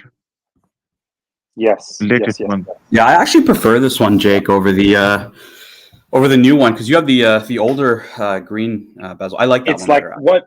it's like what the community calls the Mark One. Yeah. And now they've got, it's the same model, but now they've changed the bezel. They've made it a bit more sort of, I don't know how you describe it. It's a bit, Well, the Mark it's a One bit was very much lighter. like it's the Hulk bezel, right? It's the bezel from the Hulk, whereas the Mark II looks more like the old Kermit, darker. Yeah, and I prefer don't the like lighter those one. old Kermits. Yeah, Yeah, This I is don't the like those old Kermits. Yeah, sorry. 1-1 reference or 1-2 reference. What is this? 1-2. Oh, Yeah, okay, 1-2. Okay, so you cannot technically put a Hulk dial on this. Oh, is that right? I hadn't even No, you looked. cannot do it. Yeah, this is the new reference. You cannot do it. So Okay. this is the Wow, 2-piece this is feed an we've got now. excellent condition. The day date, I can see it from here. It's in Yo, excellent thank you. condition. Yeah. I've been so happy with the day date. I have to tell you, Saad, hang on, let me pull this back a bit. I'm not as, like, when I got the day date, I'm just so in love with the day date. Like, I'm just so fucking obsessed with it. I want to wear it I'd be happily buried in it. You know what I mean? And the Starbucks, like, I do really like it. I do really, really like it, but I'm not as, like, thirsty for it. You know what I mean? You know that the problem is with the metal also. When you're wearing gold, it has a very, very different feel than a steel watch. Yeah. No amount of steel watch, even though if it's the rarest of the rare, will give you that kind of energy which the gold or platinum watches give you. Yeah. Like, I was having the day, and I said, I'm going to wear the Starbucks. Why don't you wear the day date? So she wore the day date. And as I was sitting across from her, I was looking at the day date, and I just thought, fuck me, that is such a beautiful watch. Like, that is just perfect. And then I felt a bit like underdressed wearing the Starbucks while she was wearing the day date. Like, the two just don't compare. They don't compare. It's like They comparing don't compare, man. yeah, a convertible SL with the S class. So the day date is S class long wheelbase, and that other one is SL 65 AMG. So sports versus limousine cannot be compared. Yeah. That's right. So, guys, if you're out there and you have $22,000 to spend, my pick would be the day date before you get the Starbucks. And the data, like, it's just such good value. Like, it's just the value is just so fucking good. Value is excellent. This is what I was telling people. I don't understand people don't buy these day dates. It's very cheap. The price is excellent, and people think that you have won a $100,000 watch. They cannot differentiate between a latest day date and an old one. However, on the steel watches, even if you are wearing the latest and the greatest, it still doesn't give you the presence of a expensive watch. It's max, you would say it's $10,000, maybe $12,000. Anything more than that, you are a stupid man spending so much on a steel watch. By the way, the champagne dial looks excellent on your watch, and one other advantage of a champagne dial is it matches the color of the discs very well. If you go for the lemon dial, it's not like that. This is so much better, man. This is I honestly, man, I fucking love this watch. And you know what I was amazed with, Saad, is you can wear it with everything. Like, it is so I used to go to the gym with the day dates, man, and people think that this is a very delicate watch. It's never like that. Your steel watches are also delicate. You know, if you're if you are So there's a big scratch on the bracelet here. somewhere. I can't remember where. I haven't noticed a single new mark on my day date, and I've wore this for a year now. It's just fucking amazing. Like it is for the same amount of money what you get for the vintage day dates. And I say to a lot of my mates now who, you know, we're all around the same age, just go and buy the birth year. That's the other thing, is if you're my sort of age and, you know, you're fortunate enough to have the money, you can go, like mine's in 1994. Like I'm going to have it till I die. Like the joy of owning this watch. Come on, man. I would prefer even younger guys to wear a day date, because why shouldn't you go for nice things in your early life? Why wait to get old and then go for a nice car or nice watch or anything? These watches, the brochure doesn't state, or the manual doesn't state that you must be 18 or older to wear this watch. Yeah. Man, the best thing is the fluted. You'll be sitting in a restaurant or on the plane or something, and the light will hit the fluted bezel, and you'll just see the light go everywhere. And you just go, fuck me, like this is just a great watch. Like you'll just be looking somewhere and you'll be proud of yourself, Jake. You'll be proud of yourself wearing this watch. You'll say, you know, you have made it. You have done it. I would say that the biggest thing, so I agree with both of you guys. Like this is one of my favorite watches, especially the champagne dial. Yeah. One of my most favorite watches of all time. And, you know, Wasad says, well, why are they not as popular, right? And I think it's just a stigma with like the 36 size, but like honestly, when you put that watch on, it fits really nice. Like I think a lot of people just shy away from it and they don't really try it out. Because it's solid gold, like it just packs the punch. Like it doesn't matter that it's a little bit smaller. Like it's just got so much presence anyway. The bracelet, exactly. The bracelet's presence. Like I remember, like this is probably my most spotted watch in an airport, Jake, is a solid gold day date, because I can see you can spot it from a mile away. Like you really can. You know, and this is kind of what I was telling ABC yesterday, Saad, when I came to Birmingham. You know, I brought the world time, and I was like, you know what, most people won't know what this is. You wear that watch, like you can see that a mile away. That's a day date, like no joke. Yes. No doubt. It's honestly, this is the best thing I've ever bought in my entire life. More than my place, more than anything I ever fucking bought. Nothing has brought me as much joy as this. And if you sell it today, Jake, you will not lose value. You will not lose any kind of money. Yeah, I think they're safe as houses, because the price of the new one just keeps going up and up and up, and that's just unaffordable. Like I could never pay $60,000 for one of these. 20 is more reasonable. And I think also as my generation gets a bit older and can start to afford these, they'll become a really desirable birth year watch as well. And of course, with the gold, like it's supported by the gold as well. Like I just think it's just such good value. Whereas, see, the Starbucks, it was only $1,000 less, and it's not the same. You know, it's even though it's 20 years newer, 30 years newer, it's not the same. Not the same. Jake, listen. I do an experiment. Go to Rolex AD one day with your Starbucks and see how they treat you, and then go with this old garbage 5,000 BC old watch to the same AD, and then you will see, sir, do you need a flute champagne? You need this, you need that, huh? You don't know the reference numbers, brother. All you know is the day.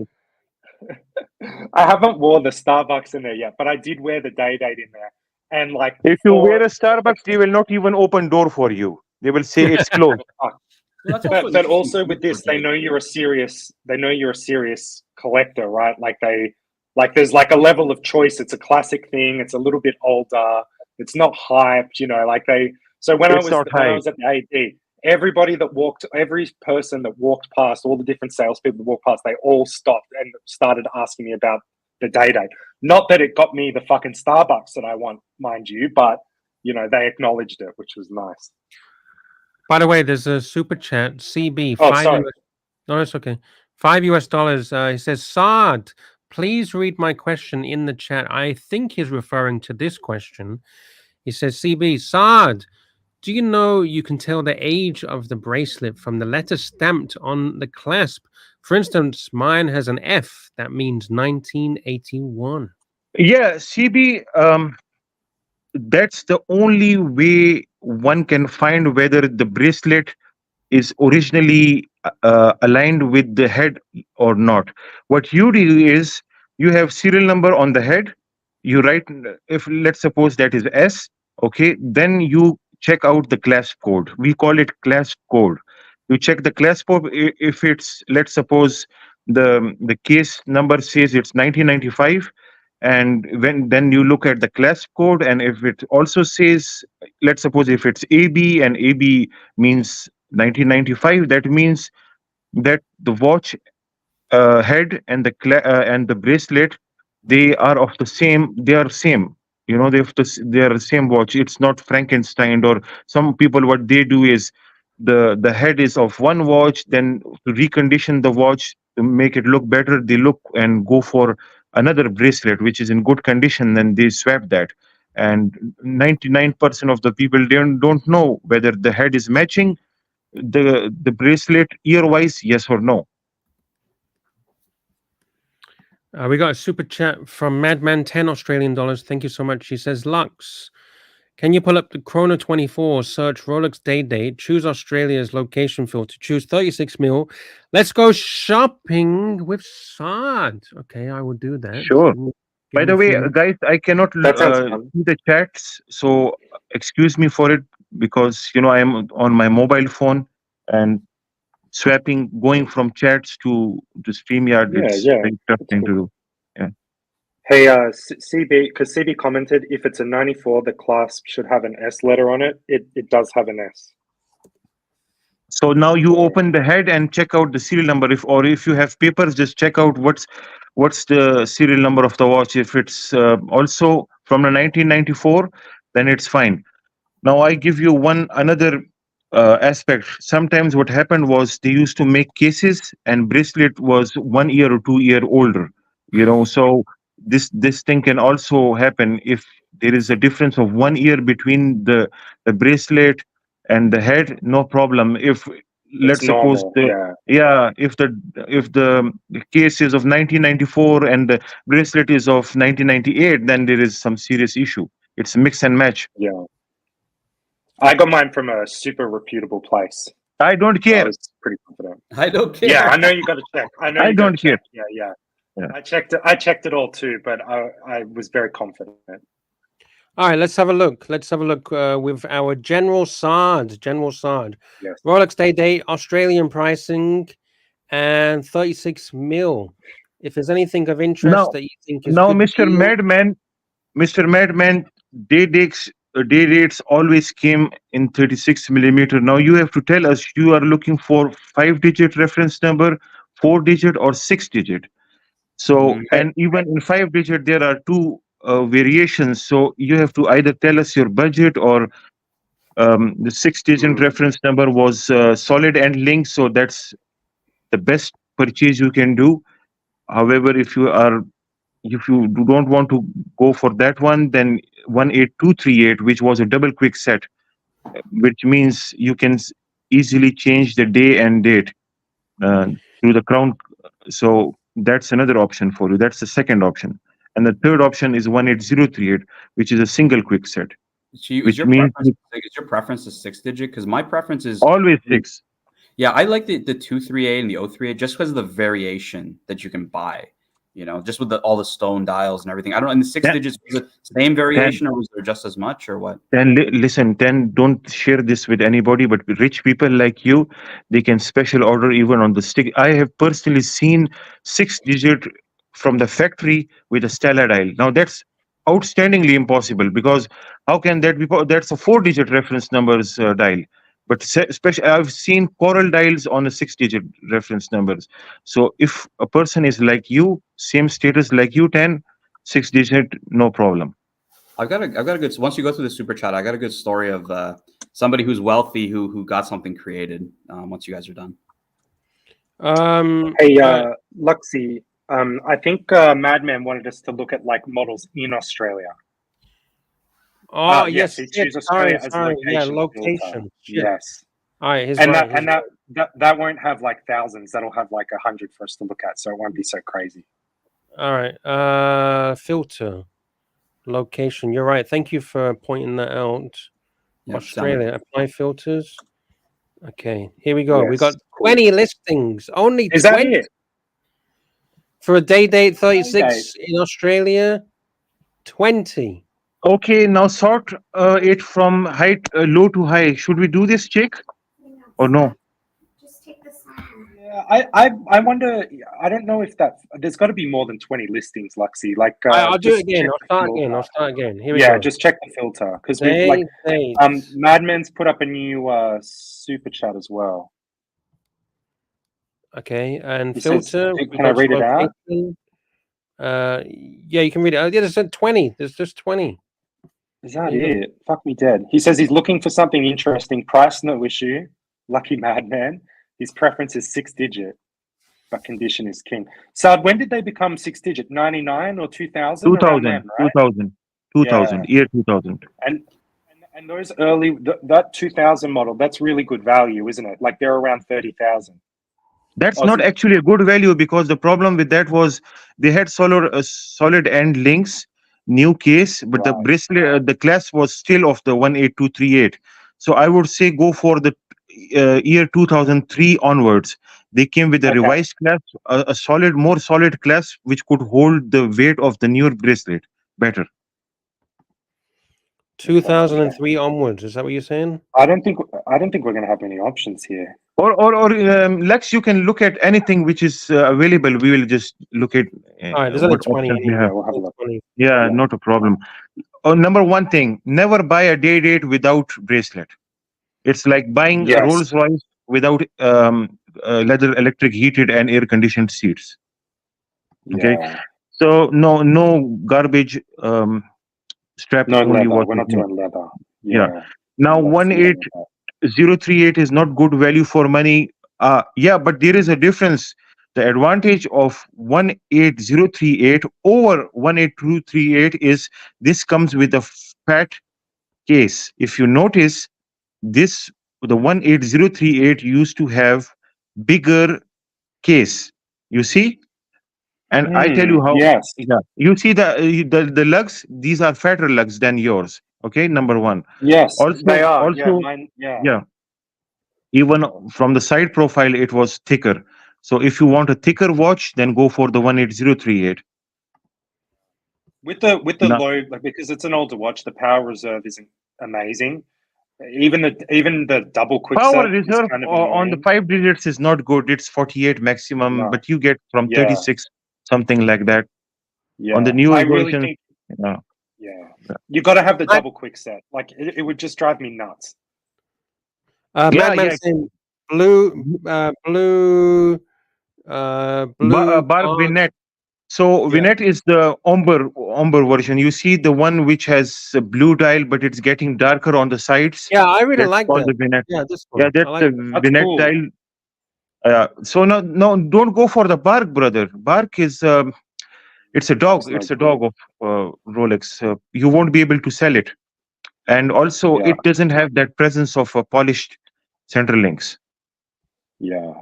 I've seen one on the forums from Australia. Someone trying to sell a Bark one for 24,000. I think it's a 18038, and it's just 18037. Yeah. So the problem, Jake, the problem with Bark is people will know that you're wearing your grandfather's watch because they discontinued this many decades ago. They will be knowing, okay, this is not a modern watch with the polished center links. They're still making it, so it's very difficult to differentiate unless you are like Lux. If you are Lux, then you can differentiate. Yeah. I think I'm not really liking this. It looks like shit. No, this is not good, Lux. This is not good. And also finding links for it is sometimes difficult.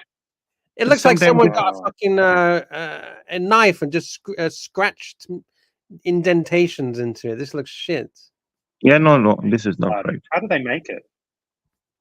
What machine work to give it that effect? Yeah, it's all machine work, man. Yeah, milling. Ask Mike the Snake, lathe machine.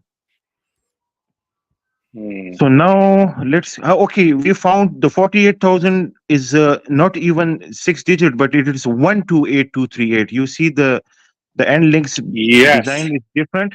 So this is the very latest version currently in production model. See what it's one. That would look great on Chris. 2022. Yeah. Ooh, So I could see that on Madman. That would look good. No, but this is, I would not prefer this. Now, why? Because you're paying too much for 36 millimeters. Yeah. Although this has a newer movement, this has a silicone, yeah. Because since 1 year I'm not into watches, so I have totally forgotten. This has a synthetic ceramic sleeves inside the bracelet, so the wear and tear is much less than the older models. Cool. But I would still not prefer the 36 this expensive. So go for the 118238s, not 128238s. Yeah, cool. I like the thicker bezel on this one. It's nice. It's nice. It's nice. It's amazing, What else Jake. have we got? When you once you are not anymore into something, you start forgetting things. I've forgotten almost 90% of the information I used to have. Just 1 year break, and I've forgotten about it. Yeah, it's just not on your mind. It's fair enough. Yeah, exactly. So another watch is, yeah, please. Sorry, we got another super chat from Madman, 10 Aussie dollars. Thank you so much, Madman. He says, I'm looking for something interesting. Price is no issue. My preference is a 6-digit, but condition is king. Okay, condition, of course, if you want to get, if there is no issue with the price, then 128238, the new reference number is there. But let's go one step lower than that. So we have better value for money aspect. So look for a 118238 Lux. 118238. There isn't? There isn't. Okay. There isn't. Oh, here we go. We got one. Yeah. 118238. Yeah, this is it. Okay. Now I see this watch, which we used to call it rhodium dial. So that's nice. Maybe we need to go international for this reference. Yeah, I'm not keen on this one, to be honest. Yeah, it's not like we surely we can find a good like champagne dial, just a classic of but overseas. So they don't have any more 118238s in Australia? No, there's Okay. very few. Oh, here's one. No. There's only 20 of it. This is how small. This proves. Well, this doesn't really prove, but it shows you how small the market is in Australia. There's only 20. So if I change this to the United Kingdom, if I put location, UK has a lot of watches, man. United Kingdom, 293 watches. Wow. If you put United States of America, 1,707. Because the Germany population has of the even UK is more. only. Yeah, that's very interesting. Germany's got 342. France 170. So no one in Australia wears nice watches. It's not very common here. We'll put the it's not UK. part of the culture. What reference do you want, Sard? 118238. Okay, here we go. Okay, one more important thing to all of you. If you look at the second watch from here, it's not one. Okay, it is. But sometimes what happens is they have listed single digit. I mean the 5-digit reference and call it the 6-digit. So there is a cheating in Chrono 24. I see regularly. So be careful. Madman's also asking, Sard, do you like the white gold 18039? No. No white gold. There you go. Definitive. If you really want a white metal, then go for 180, the platinum one, 18236. That's better. Why go for the white gold? So here we have always now when buying a day date, the first thing you have to look at is the lugs. Sometimes you will see the lugs are very thin. That means that the watch has been polished really badly. Always buy a Rolex day date with thicker lugs and symmetrical lugs. So the left, right, up, down, all of the 4 lugs should have same kind of width. If one of them is thinner than other, that means that side got damaged and they polished it. Very important. What about the bracelet? Do you think that's a bit of a slacky bracelet, or do you think it's okay? That's really, and this guy is cheating. How is he cheating? Tell me, Jake, how is he cheating? The angle because he's holding it like that. The angle. Like that, rather than like yes, excellent.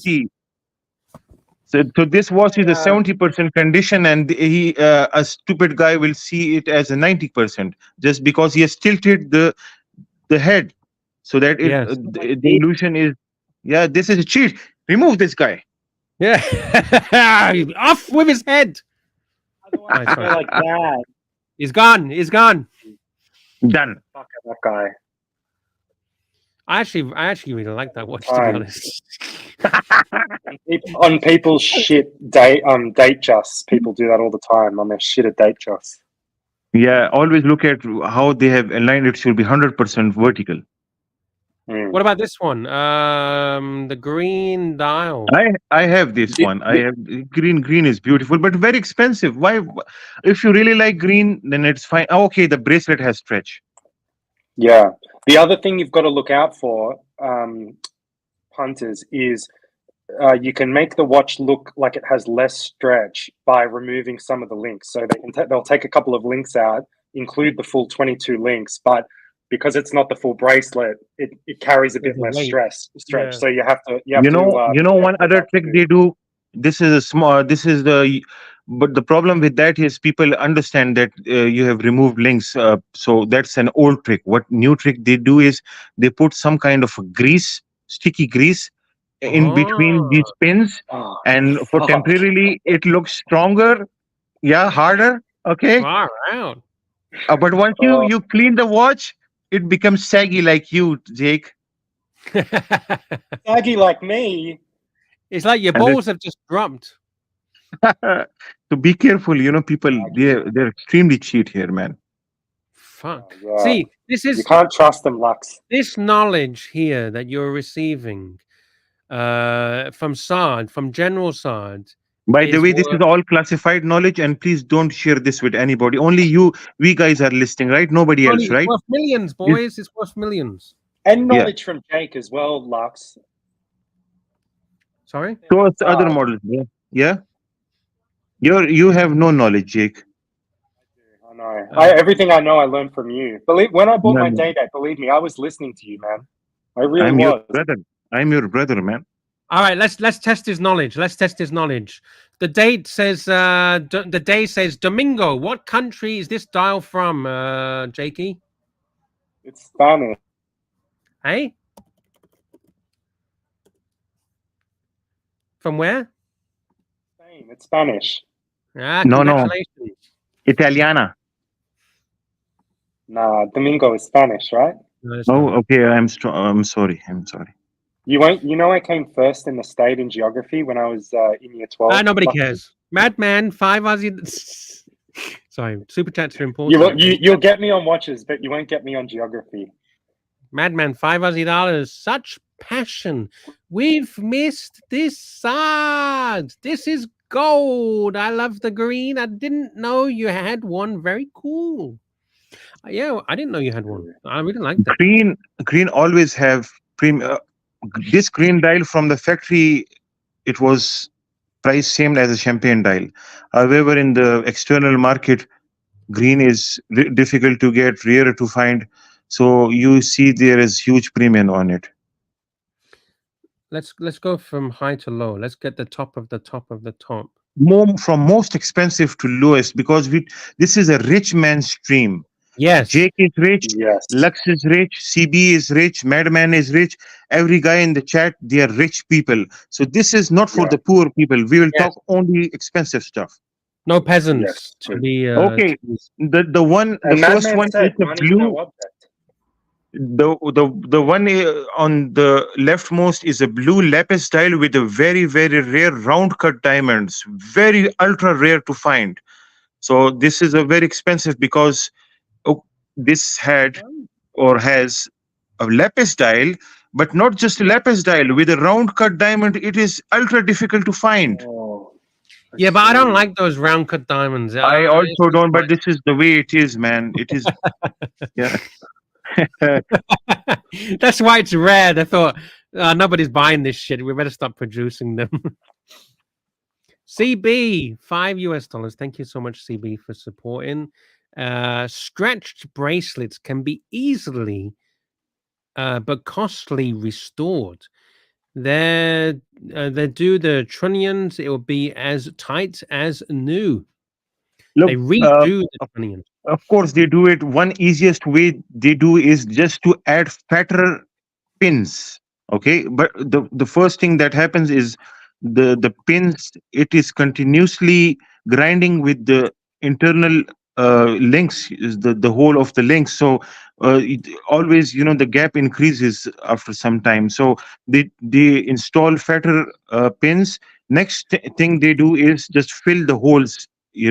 Use the same pins, but just fill the gold in those holes, which has been increased due to constantly vibrations and grime and other things. It uses like a sandpaper. It acts like a sandpaper. So that's, of course, that option is with you. But why buy something which is in bad state? Go for something which is all factory. But over the course of my life, like if you like, I'm 30, I just turned 30, right? I'm gonna have this watch until I die is the plan anyway. At some point, I will probably need to. At some point, I'll probably need to have the bracelet redone, right? Even if I take great care of it. Not necessarily. I've seen people wearing. The only way there is a way to maintain a bracelet, and that is just keep it clean. Wash it regularly with soap and brush, so that there is no grime inside or dust or whatever it is inside these pins. If they go inside the pins and you don't clean it with time, it just the tolerances go high. So that's it. If you clean the watch regularly, it will never happen. And also, don't wear the watch too tight or too loose. What like in terms of cleaning my day, like I'm really nervous about cleaning it, not because of the water or anything. I'll make a tutorial and send it to you. Don't worry. I'm your brother. Okay, the second is a ruby light. This one? That's Which cool. one? Which one? The red one. Yeah. So ruby light is again very difficult to get. And please keep this in mind that these are the 6-digit reference numbers. So these were all special order watches. As I was telling Tan, that you will also find some rare dials on a newer versions, which is unusual. But that was because the clients were VIPs and the special order. So this is also a special order watch.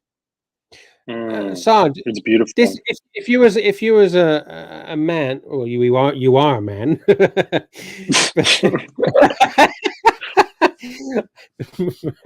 I love this watch. This would be one of my first priorities. If you walk down the street, or if you're at a meeting, or you're at a business dinner, or whatever, wearing this fucking watch as a man with a baller purple dial, you are the boss. 100%. It shows you that you already had the champagne and the base watches, the base dials and stuff. Then now your game is up. It's like first you buy a Ferrari in red color, and then once you have too many reds, then you go for a yellow or a different color, because you're done with the Rosso Corsa. Yeah, this is it. Sheep. You're a leader, not a follower. Yeah, yes, exactly. Let's go to the third one. Yes, beautiful. So this is gold 5A diamond. Okay, this is called XL diamonds. Now, what is an XL diamonds?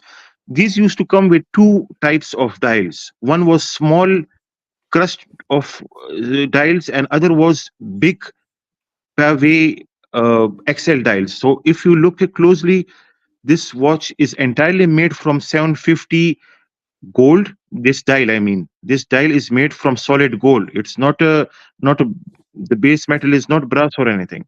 So wow. And because so that they is why need to add the diamonds to the dial, right? So exactly. You are the king of kings, Lux. You know everything. So this has bigger diamonds on it.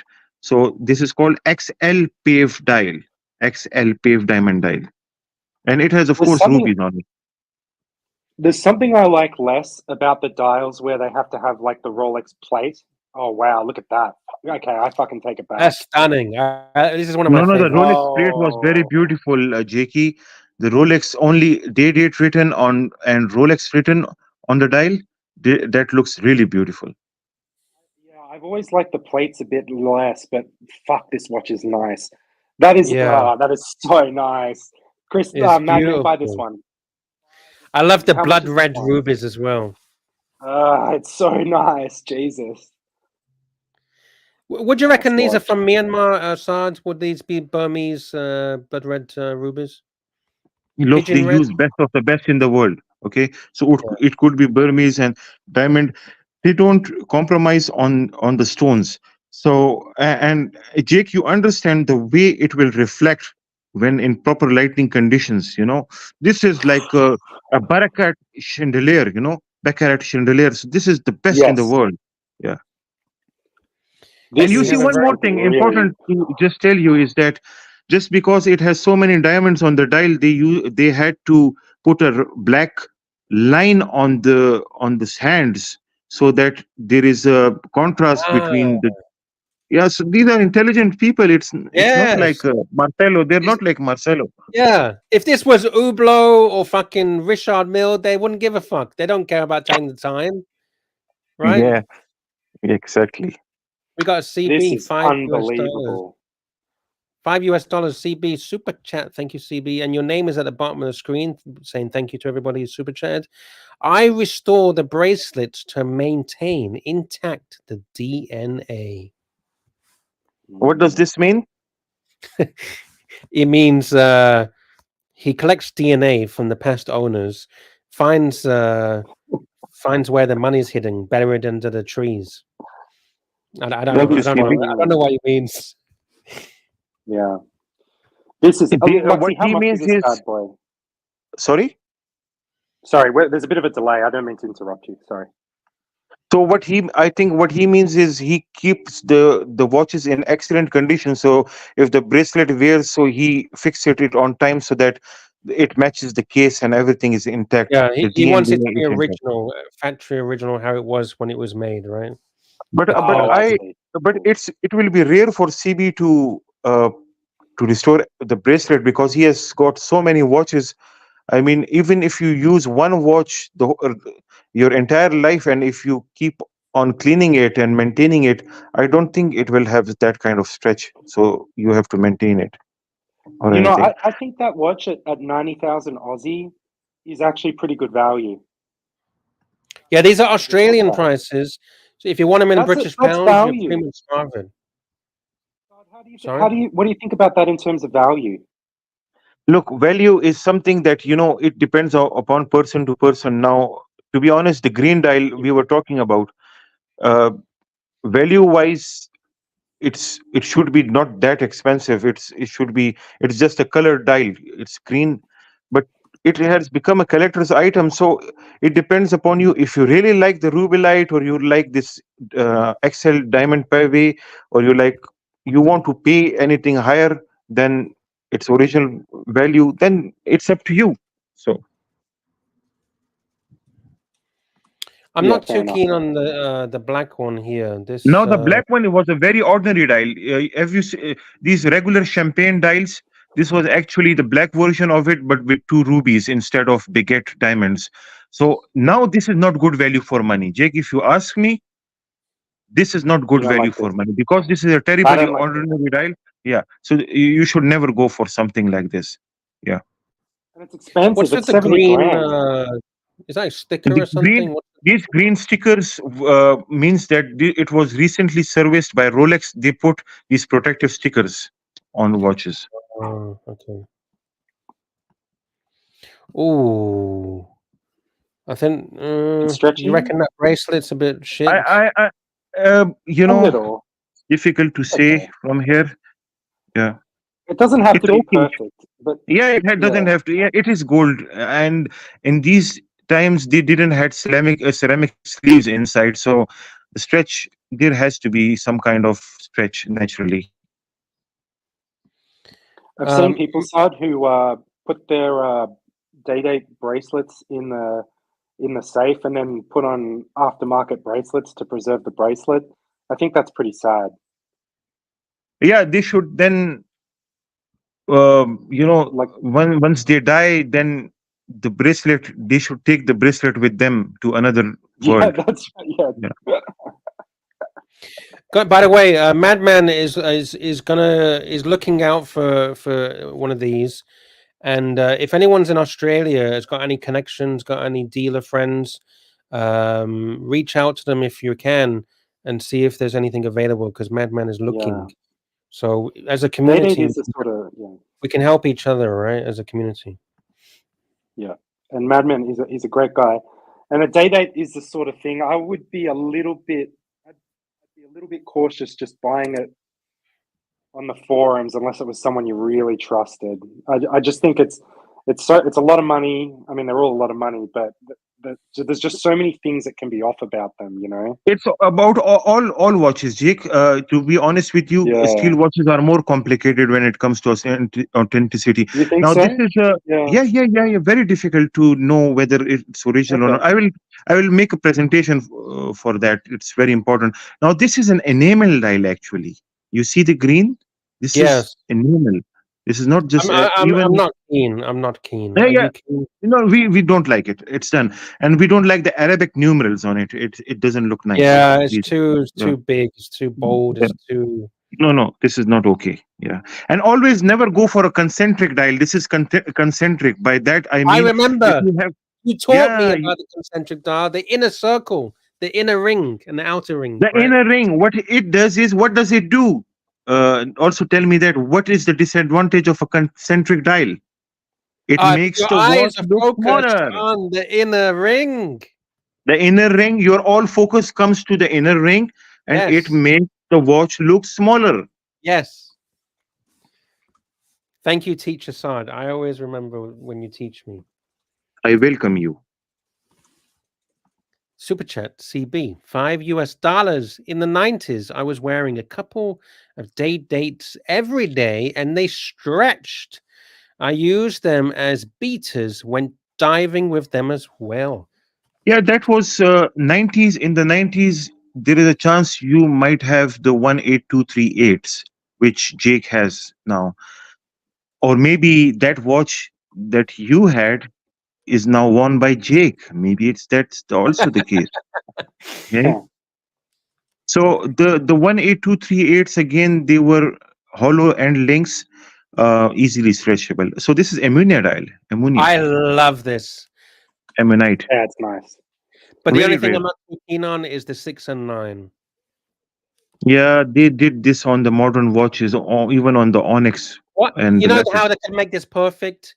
Get rid of the 6 and 9 and put 2 red rubies on there. Yeah, that's nice. Yes. See, they had it so close to being perfect. It's just my opinion. Everyone's got different tastes. And no, 6 and 9. Nobody liked this diamond 6 and 9. I've always heard about that.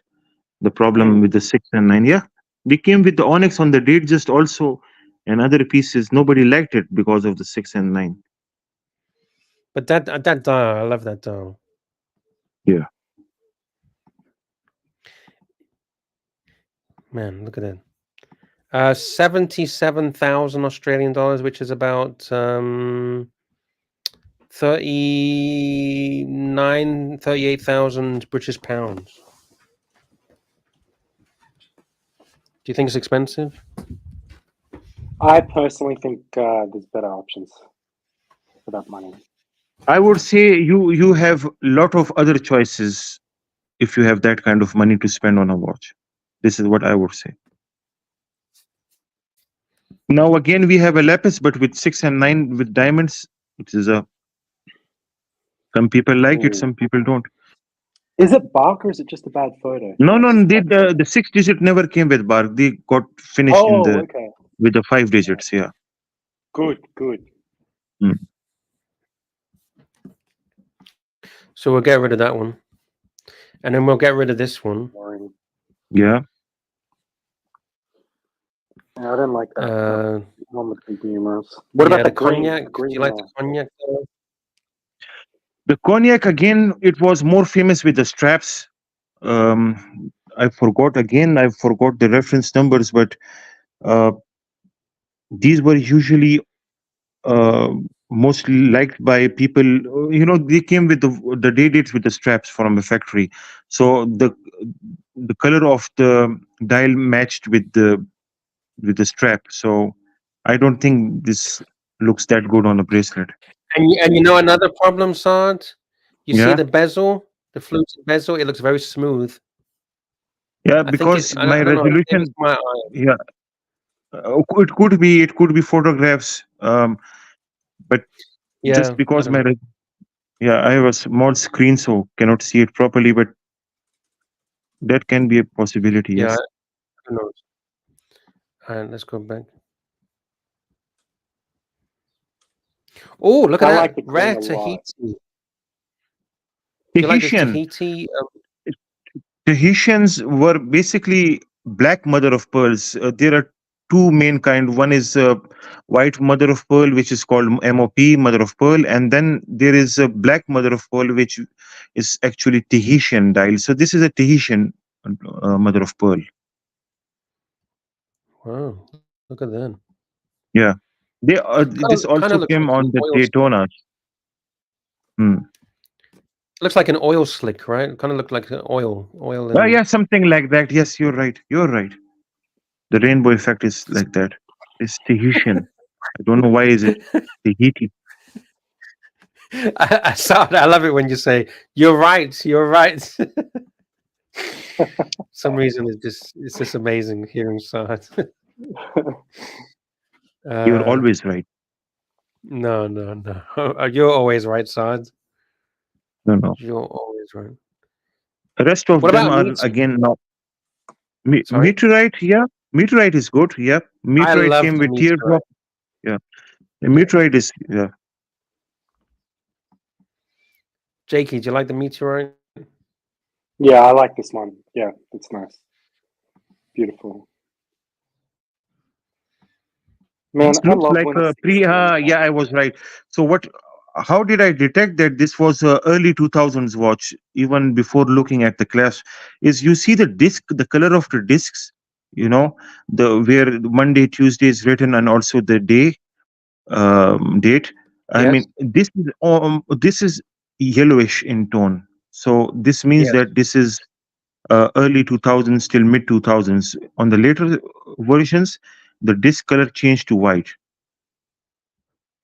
And other thing is, you see the clasp. The clasp is of 18238. You see, Jake, uh, you find this class to be similar to yours because this is early 2000. What they did was they introduced the 118238 with a solid end bracelet, but the class remained of the 5 digit. So this is a, like, you can say it, a transitional watch. Transitional, yeah. This is same on the on the later versions. They made the class more robust because of the added weight. This watch is much heavier than yours. You're muted You're on or mute. something. He's on mute. He's on mute. Sorry, I keep muting myself because It's okay. I'm coughing. I'm coughing. Yeah, No, it's no, that. it's fine. Yeah, so it's same, and you would find a clasp code uh, Look, it's on dirty now. I need to clean it. No, this is not dirty. This is wear and tear. You just polish it and it becomes like new again. So it has a special coating to make it stronger. Yeah. So that's it. Yeah. AMG is saying, so good to hear Sard again. Thank you, AMG. Yes. Thank you. He's just been busy with work and family and everything. Here we go. Oh. What about the lilac stone? Which Bring one? it up, Luxy. Oh shit! Sorry, you can't see it. Fuck. Oh yes, this one. It came with in two or three colors. One was green, and one was this. This is a very late reference models.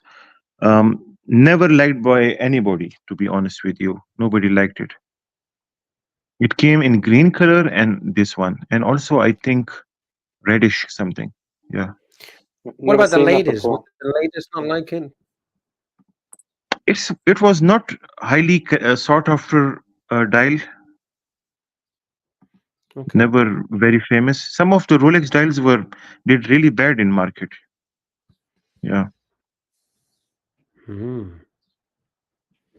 I love the green. I just can't help it. Green's my favorite color. I love that green, man. Yeah, this is the It's just beautiful. Madman, I'm jealous. I want another day date. Why don't you sell your two Rolex watches that you have there and buy a decent day date? I already have a decent day date. I did say to Mr. Yuppie, you know what I mean. Why don't I sell the Starbucks and get a second day date, and then I can double fist. Uh, I just like them, and I think it's like a great buy at the moment as well. Jake, you know the problem with your steel watch is you won't wear it that much the way you wear the day date. Yeah, it will get less wrist time. Even though size is better, the size is correct. The 40 millimeter is, I would say, modern size. The problem you might face with the day date is size, but the advantage you have is you have small wrists. So this looks somewhat slightly bigger than your wrist can accommodate. My small wrists are a real advantage. It's not small, it's normal wrist. So 36 millimeter is for the normal people. And if you are going more than 40 or 40, that means you need to go to the gym. Yes. Yeah, I like the 36. I've never had a problem with 36. I like it. Classic size. Can I bring something up? Sure, yeah. Bring it up.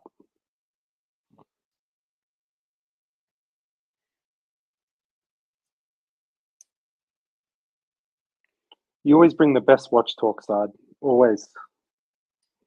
I actually know about very few models, Jake. Like if you ask me about some Submariners or GMTs, I don't have no information and no interest in information about. Yes, I remember some of Saad's teachings.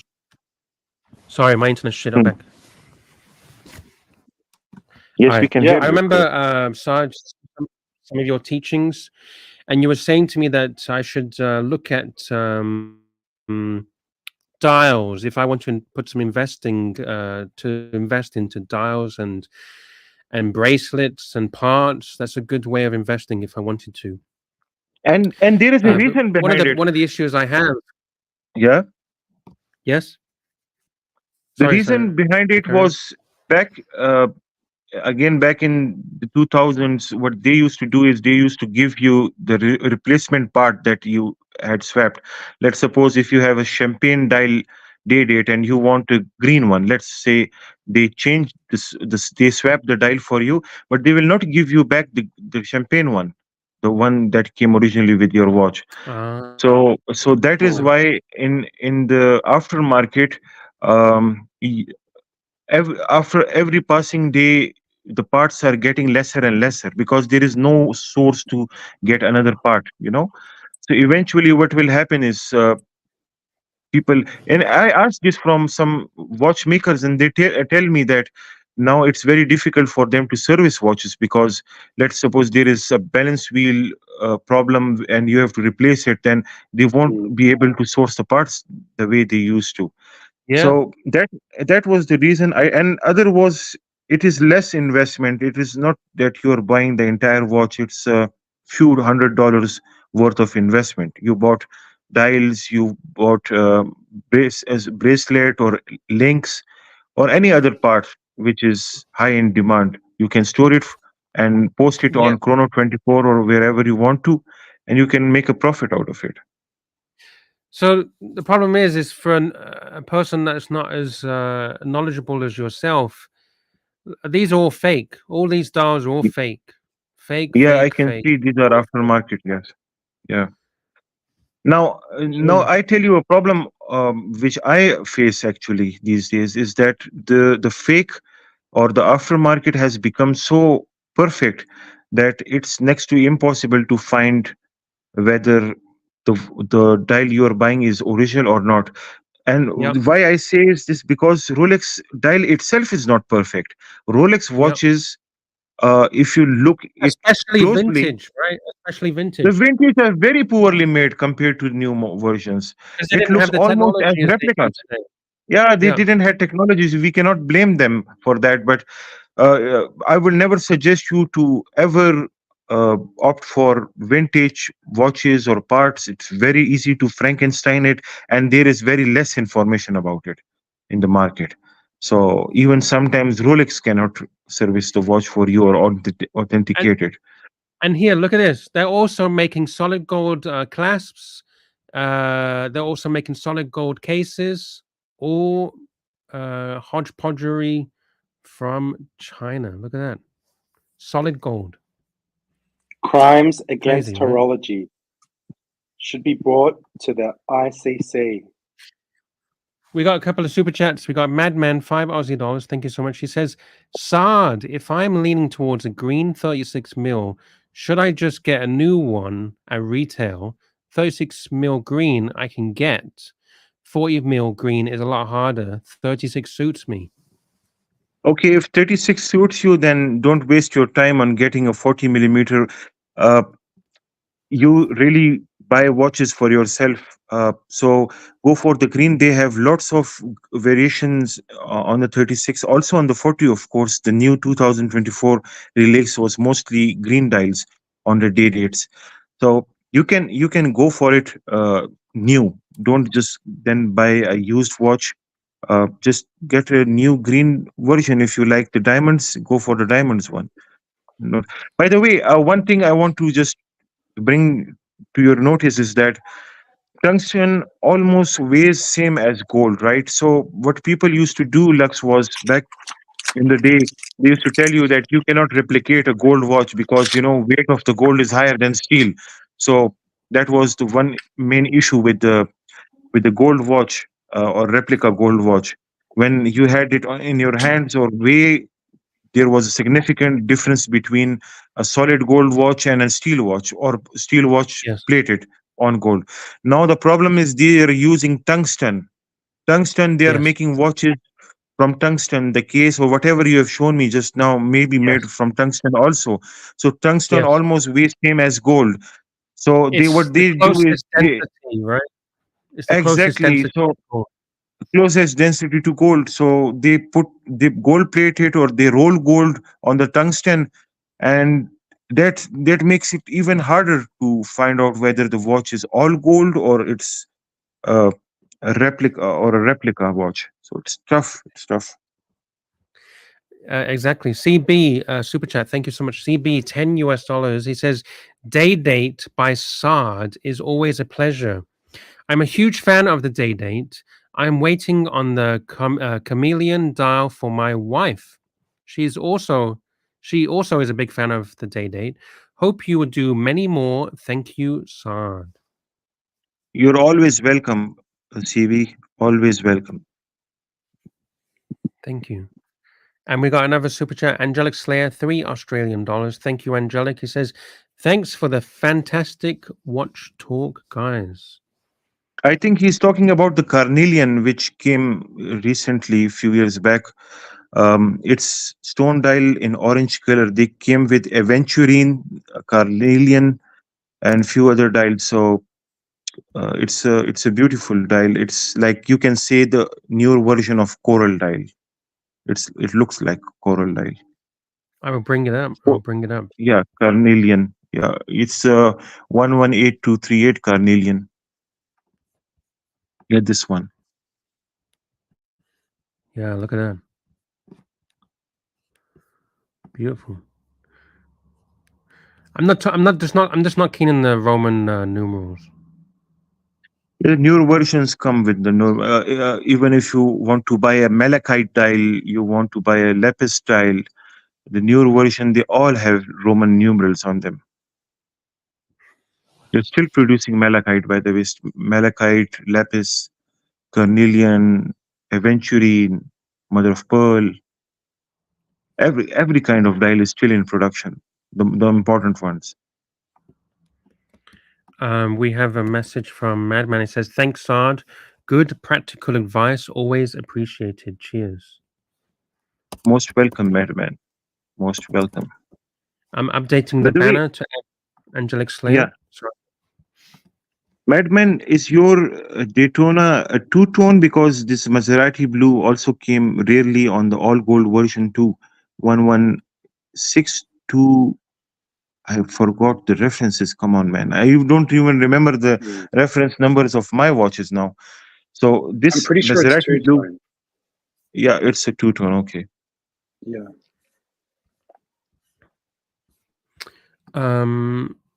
Madman saying Sard makes us all walk taller. Very, very fair point. Thank you. Thank you. Thank you very much. These are serious. Like these are seriously. So many people respect you, Sard, and appreciate your knowledge, and that's not just your knowledge, but you as a true gentleman and a decent human being. You're a good. I man. always thank you for your support, Lux. You have been supporting me for many, many years, and I always thank you for that. Because you're a good guy. You're a decent guy. By the way, you have not sent me money in this coming few months. I was checking my accounts, and what's the problem? Why you're not working? What's the problem? I'm just having some cash flow problems at the moment. I give you just 3 days more. I beg you, sir, you don't send me them, if you don't send me the money, then you know what will happen to you. Okay? I'm gonna have I'm gonna have a heart attack. Take this as a warning. Please, Sard. Please. Okay, I give you chance. I give you chance this time. And where is the other guy? That ABC? Is he also working on the call center? Are you sure you didn't? I think it was ABC that you lent the money to, not me. No, both of you. You are my European branch, and he is my American branch. I'm sorry, Sard. Okay, I give you 3 more days. I'll check back on you. Thank you. Whew. You know, just words of the Sard can give make a grown man cry. Yeah, it's because I've tried you like that. You know, you are bound. You are bound to give me. You're bound to pay me. Yes. On daily basis. I'm sorry, Sard. I'm sorry. Or no food, okay? No food, no water. Wait. Please don't cut I'll the take chocolate. the buffalo also. I'll take the buffalo also. Don't cut the chocolate. I need the chocolate, Sard, please. No more chocolates. If you don't pay me in 3 days, no more chocolates. I ban the chocolates. I don't care what you do. Oh, shit. Jakey, is it possible? Yeah. Can you help me, please? With what? I really need. I'm sorry to ask you this. I really need some help. No, don't ask him any help because he's in Australasia department. He works in another branch, so he's also the Jakey, employee. I need $50,000 within the next 3 days. Jakey, $50,000. I gotta sell some shares. Can you sell that watch? Just sell the fucking watch. You don't even need. It's a shit day anyway. Just get rid of it. It's shit. And then what? It goes to Sard. So you can have chocolate. Why can't I just give you some chocolate? Let's cut the Sardmeister Think of it as you're buying your way into the knowledge of the Sard. You're getting the contacts. You're getting the connections. The cachet. Please forgive me. I never actually said that. You can't buy any access into the Sard. Yeah, it's indirect access. Yeah, it's through me. It's through me, Sard. Don't worry. I'll sort it out. Guys, I will be leaving you now. So next time, more day talk. And thank you to all of you. Thank you, Lux. Thank you, Jake. And thank you, everybody in the chat for supporting me and Archie and everybody else. Thank you, all of you. Take care, guys. Bye-bye. Have a good day. Good night. You too, guys. Bye. Man, what a legend. He is a legend, isn't he? He is. He's a legend. Man, look at how much enthusiasm, how much fun we have with the Sard and knowledge. We learn, and we never forget the knowledge that he empowers us with. When I was buying my day date, seriously, I really listened to Sard. He's a fucking expert. He is. And he's just got a lot of common sense, you know. He's not just about the watch. He understands where it fits into life, You know, he understands value. Angelic Slayer, Sard makes me appreciate what I have all over again. Thanks.